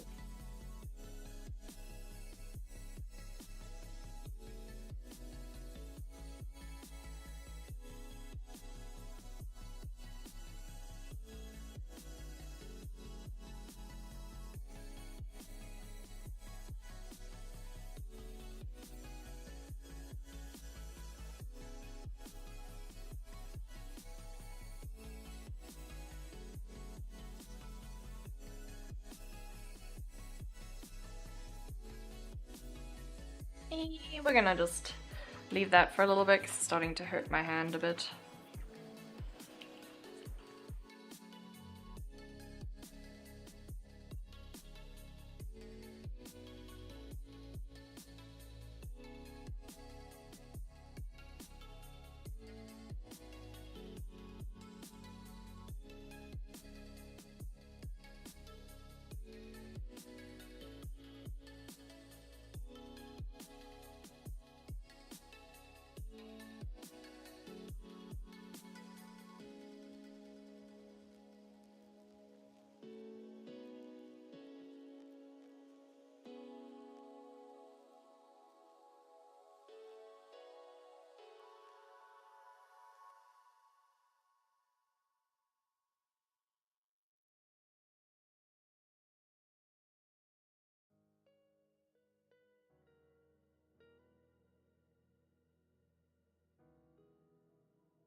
think I'm gonna... unfortunately, I'm gonna leave the sleeves. She just looks so cool without the sleeves. But I think what I'll do is I'll like decorate the surrounding area a bit to kind of give it a little bit more stiff going on. I also want to decorate her bracers, make them all super pretty.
I can feel my wrists starting to get quite tired.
Yeah, it happens. Like when you have really long drawing sessions, because we've been going for 2.5 hours, and then I also was doing a bit of drawing before that. So it happens, it happens.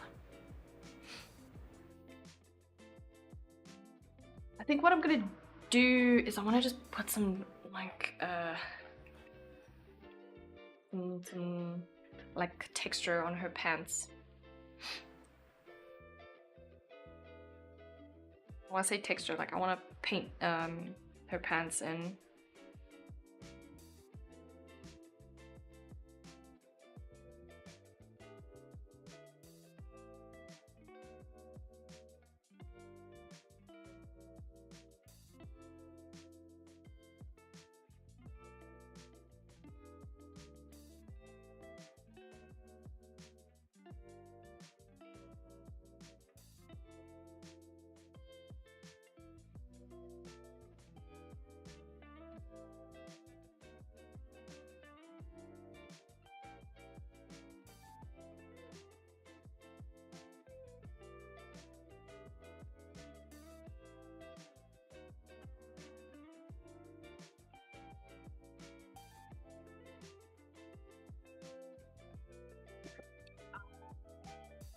I just kicked my my computer, which is very bad.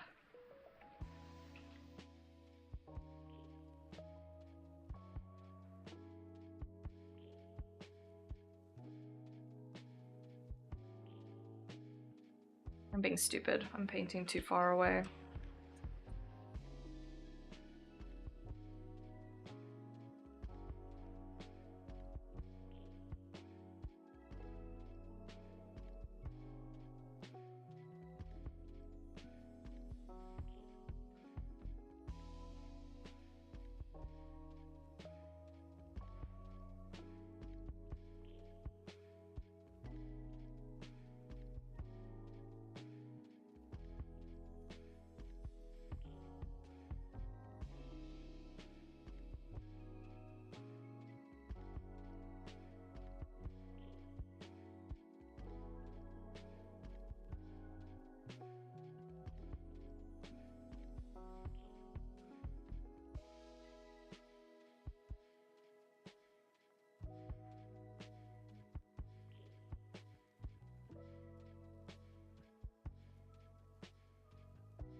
Um,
I found a very cool design for the gauntlet.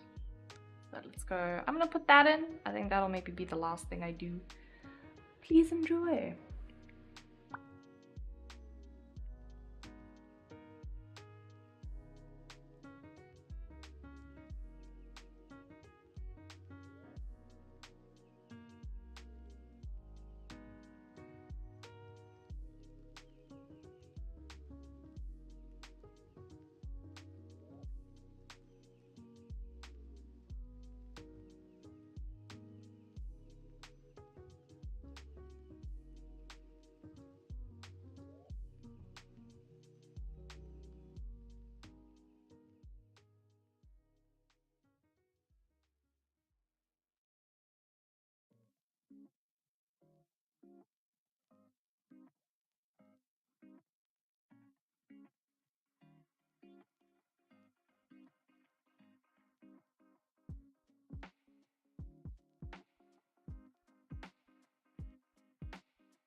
Just take out the lines.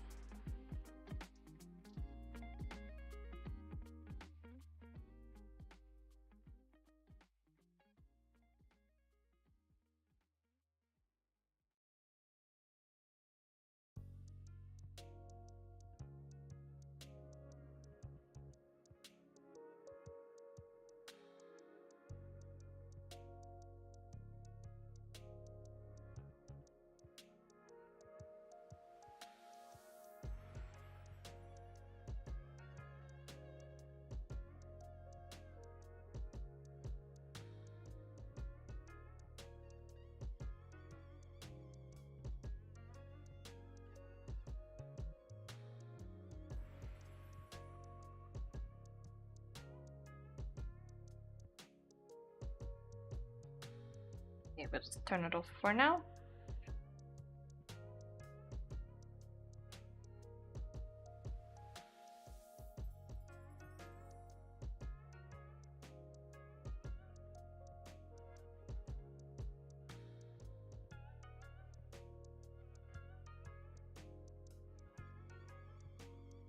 Very pretty.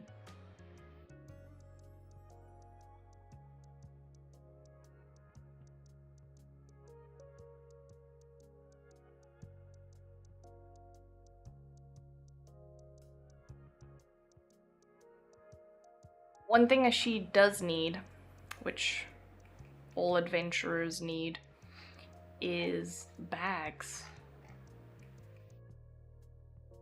Like belts and stuff that hold things.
Gotta add bags. Bags are important.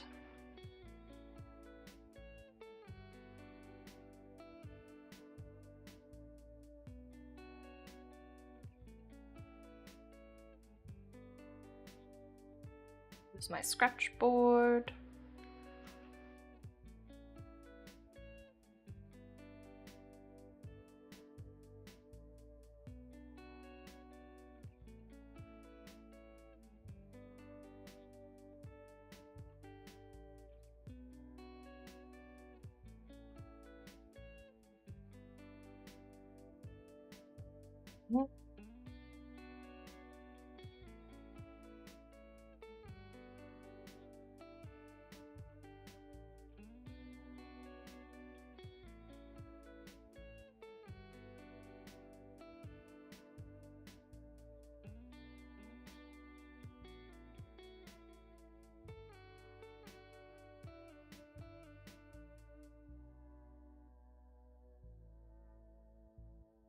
Want this bag.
Not much. You just caught the helicopter. But basically what we're doing...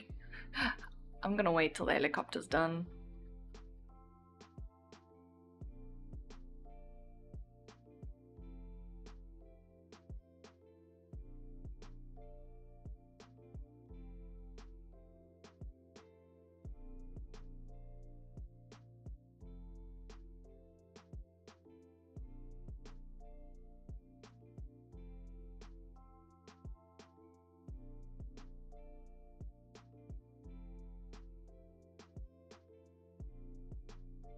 Okay, the helicopter is gone.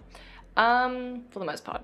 Basically, you missed me sectioning off parts of the illustration. So I took out the line art of the sleeves to turn it into like a separate layer so I can add it later. I also added a little bit of detailing to the design. I gave her little red ropes, which looks super cool. And yeah, that's pretty much it. Did a little bit more with her little gauntlet thing. Yeah, that's kind of it. The only thing that I'm doing now is I'm contemplating if I want to make her like bottom tassels opaque or not. So I don't know. That's just my brain being like, this is a good idea.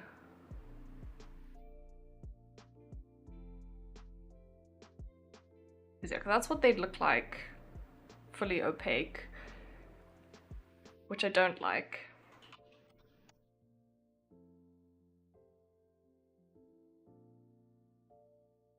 But maybe the bottoms?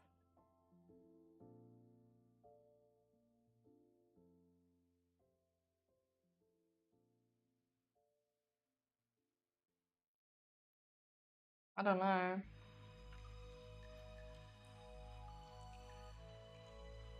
If I go do this...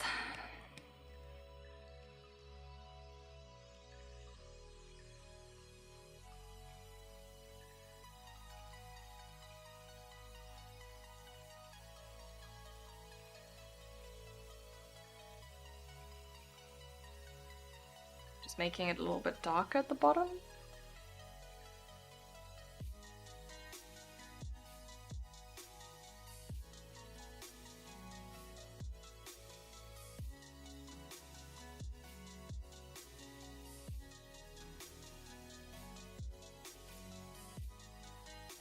Gonna leave it for now, and I'll figure it out later.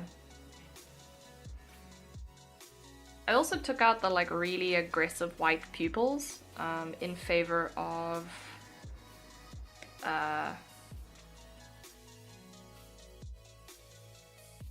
like just painting in her eyes. I think that's this layer. This one is the overlayer. So let me get to my reference board quick for some eyes. Bum bum bum.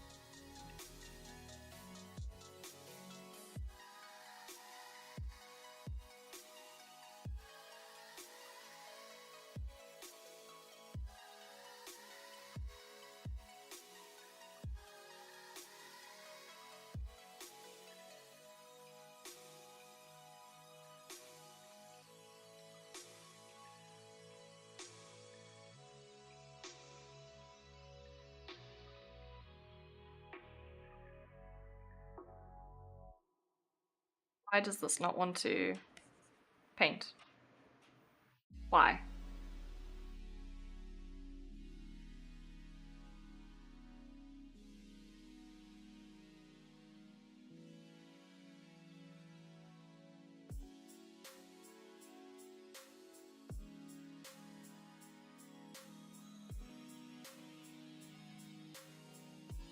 I don't know.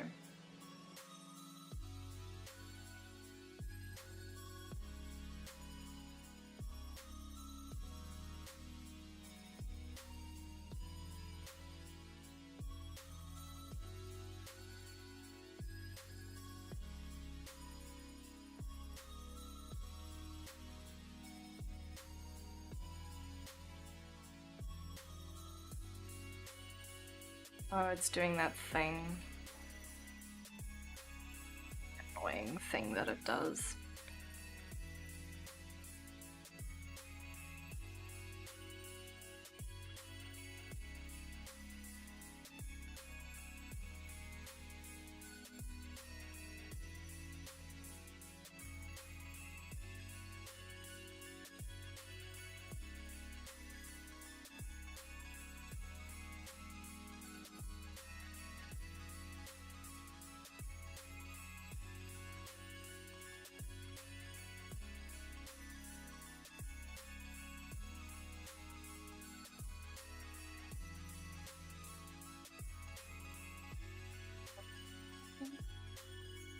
Oh no!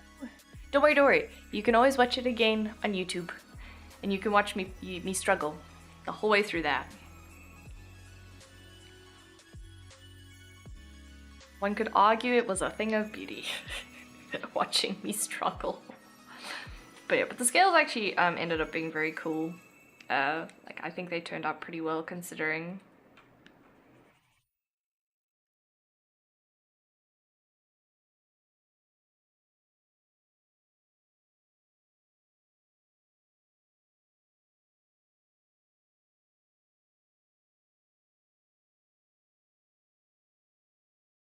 Uh,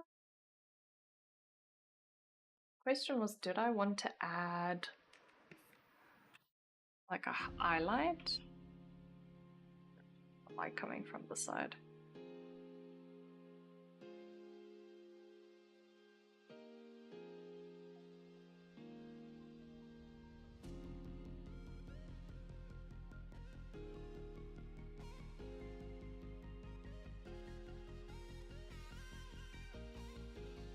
Maybe.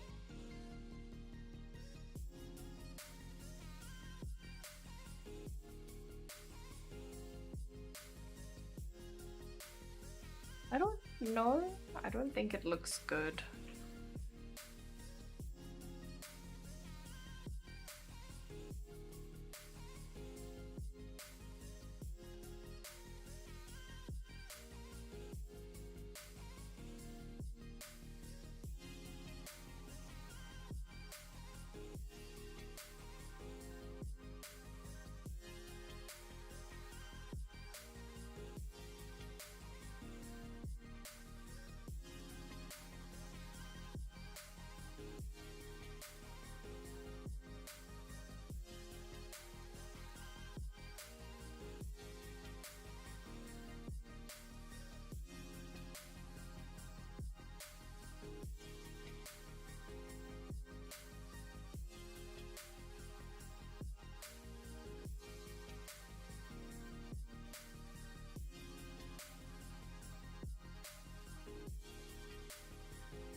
The art goes well, Jim.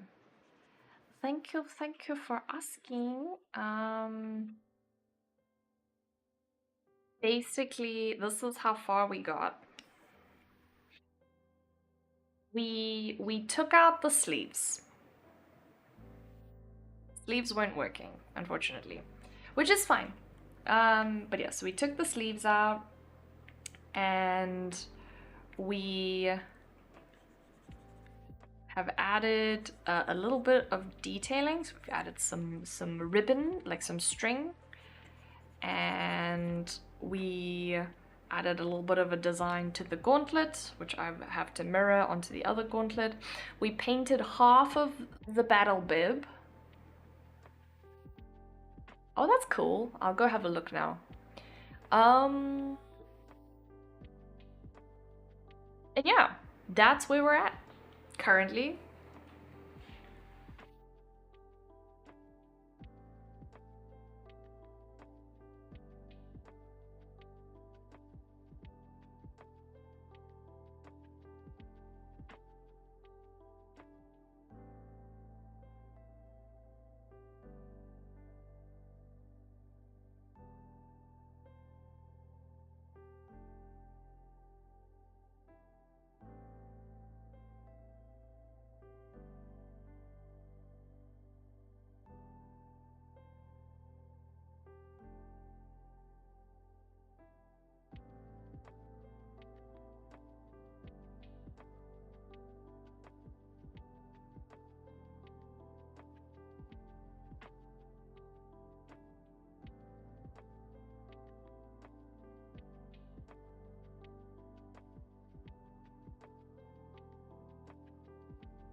It's on a separate layer.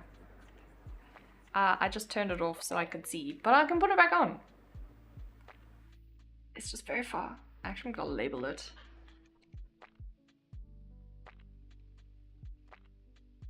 Got that right. Behold! Lightning.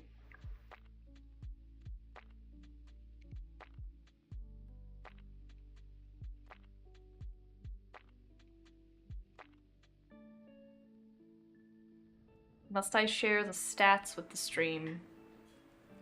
I don't know. No, the lightning didn't get axed, luckily. It just, I just have to turn it off, otherwise I can't really see what I'm doing underneath it. But I don't know, do you guys think axing the sleeves was a bad idea?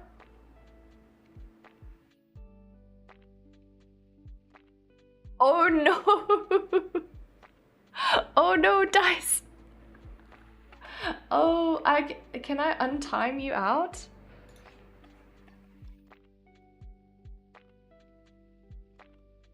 Wait, where did Dice go? Oops, yeah. How do I No, how do I undo it? Untime out, there we go. No, you can't extra time him out.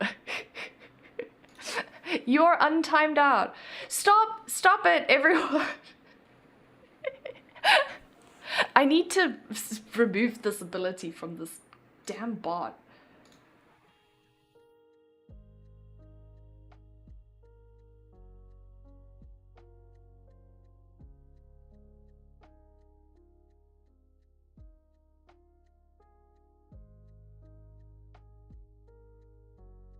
Like edit its privileges, but I don't know how.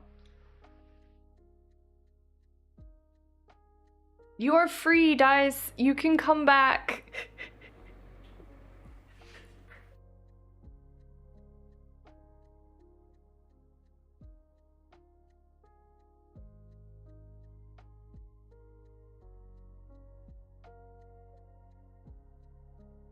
This is a thing I need to figure out though. Like, why does it keep timing out people?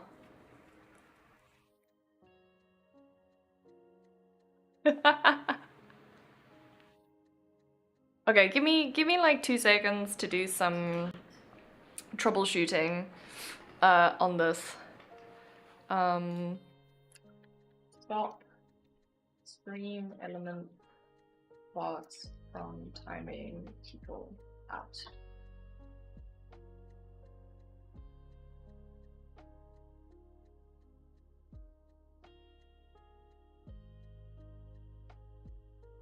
Maybe I have to turn it off under stream.com. We'll see. Dashboard. While I do this, I just can't see chat. So just give me a second. Chatbot.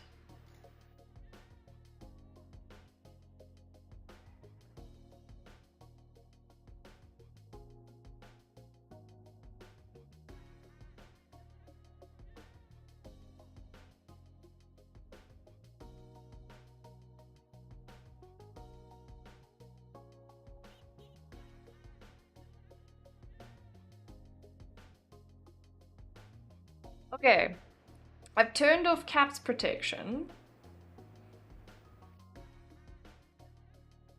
The only thing it does have protection against still is link protection.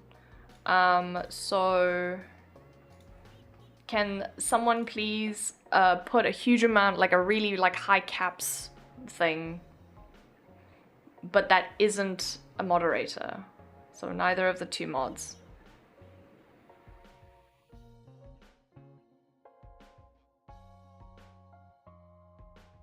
No, no, I don't have any banned words. I just have this bot. That's annoying. Do I have a banned word? No, I have no banned words. I should probably have some banned words. Like AI. I should ban AI. No.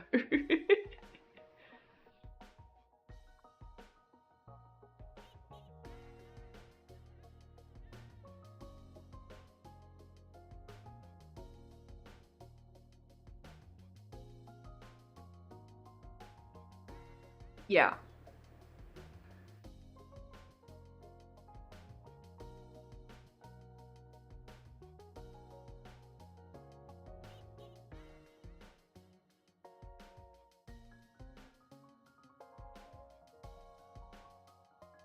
I think it's okay.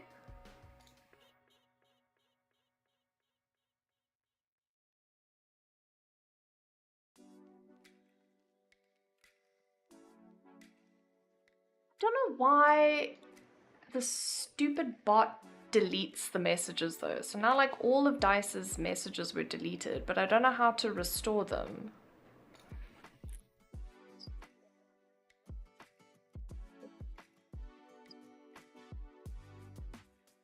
Oh, okay, I did the...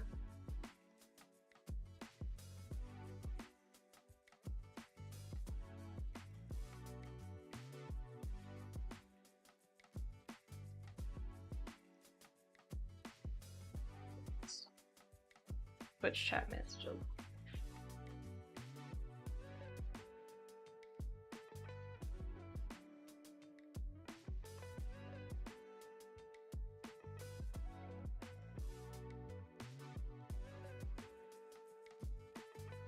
It is on Twitch. Oh, can you bring them back?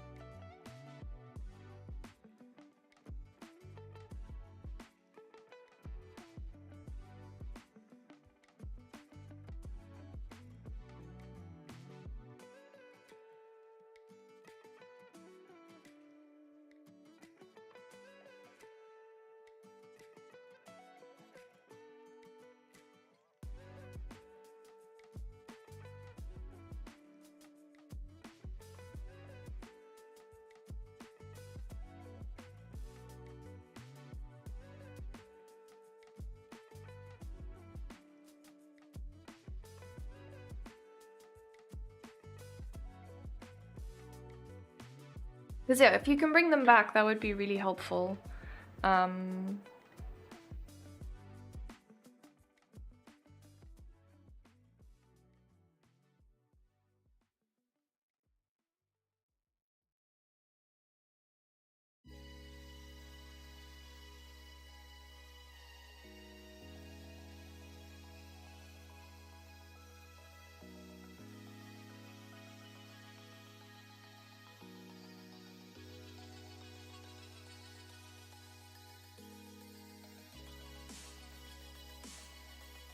They're back on the main stream.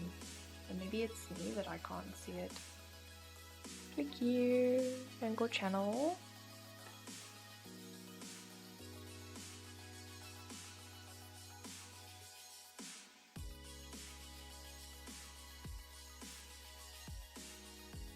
Hey, I don't know.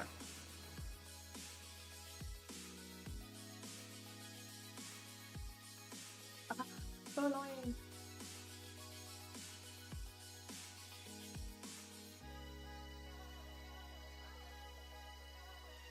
Oh, apparently I got the 2025 recap badge. Because I did something.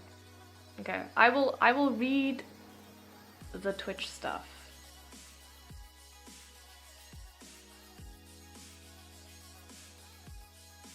Oh gosh. A lot of stuff.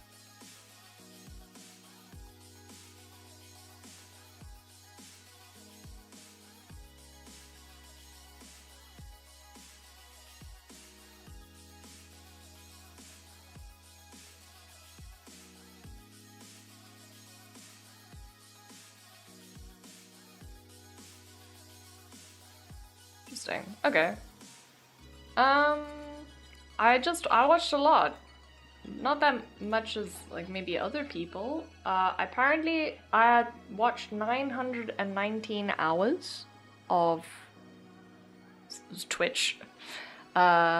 Distinct days visited were 214, and I sent 215 chats, most of which were emotes though, like not actual texts. My top channels that I watched were Awkward, Emong, ML7 Support, Kalfi, and Crandop. And the top categories were Overwatch, Marvel Rivals, Final Fantasy XIV, Guild Wars 2, and then sometimes just chatting. So yeah, that was pretty cool.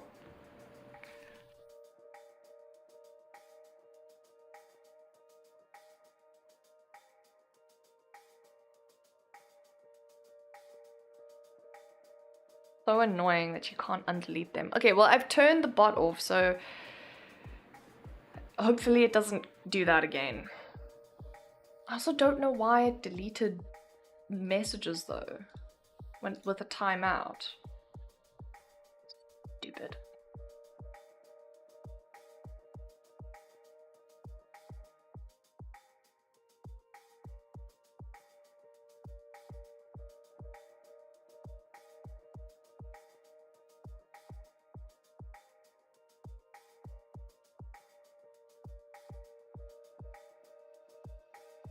You need to make this.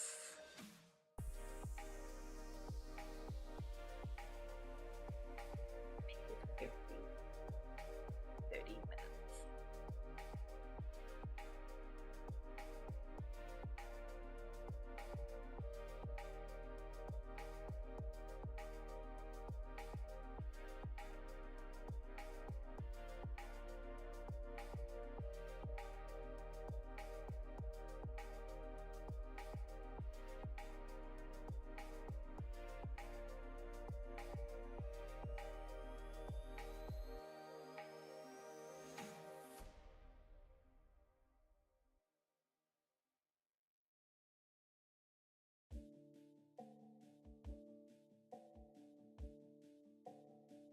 Alright.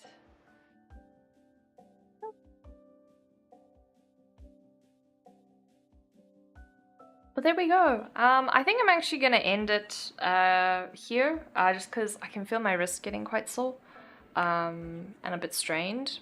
And I also want to play some video games and stuff after this. Cause it's gonna be fun. But this is what we made. Everybody, beholdeth.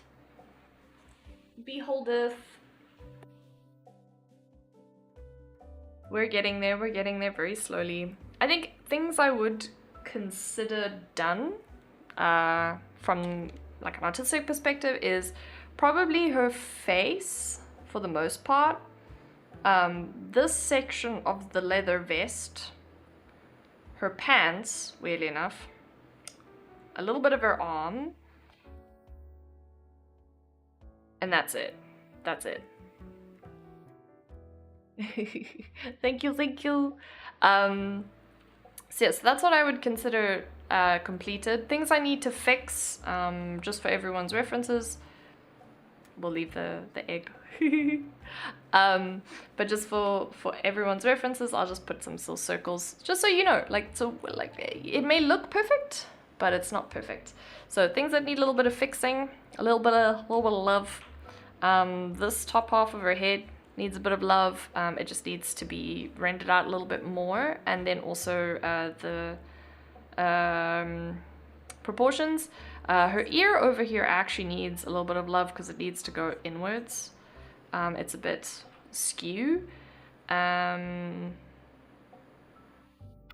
That's pretty much it of things that look done.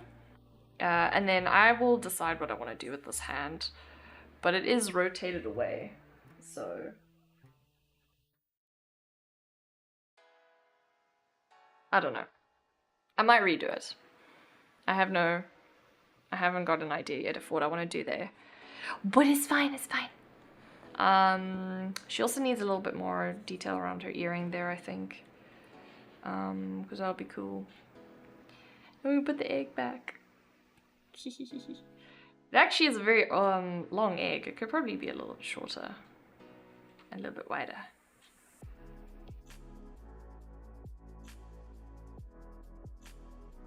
Bam. Yep. Egg. Bet you guys have never seen such a beautiful egg before. Little egghead out here, looking all cute. But that's it. Behold the egg. Yeah, no, I mean, I think the egg analogy was really good. And now I will forever, or I feel like I have forever changed all of you to believing in the egg. Hello, my donkey. But yeah, let me go pop this on. We do need an egg emote. So we're getting there, guys. We need to reach a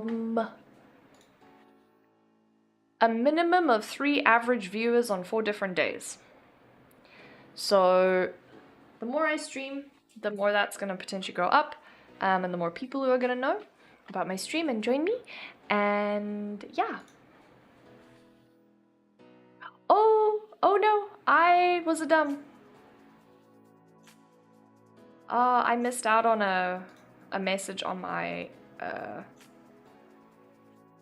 it, on my YouTube. Damn it. God damn it. That sucks. I need to put that somewhere. Anyway, moving on.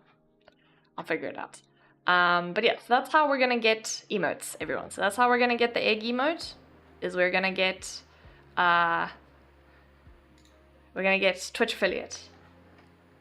So we need people to watch consistently, and then we will get to the big streamer, and then I'll figure out what I want to do from there.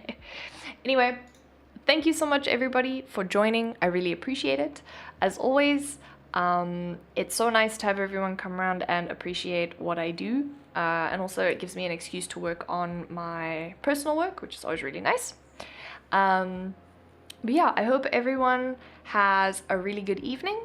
For those of us who play Overwatch and are in the GMT +2 time zone, which I think is pretty much everyone in chat except MJ, there's a trailer dropping in the next 15 minutes. So I hope to chat about it with everyone. But yeah, but I will see everyone again on Thursday. Thursday is the next stream day. We'll probably continue with this character. If not this character, we'll do the other artwork. But I think this has been quite a lot of fun to do her and kind of go through the process of like tweaking her design and getting it to a place where I'm happy with it. So yeah, we'll see. Anyway, again, thank you so much for following me, for supporting me, and I will see you all on Thursday.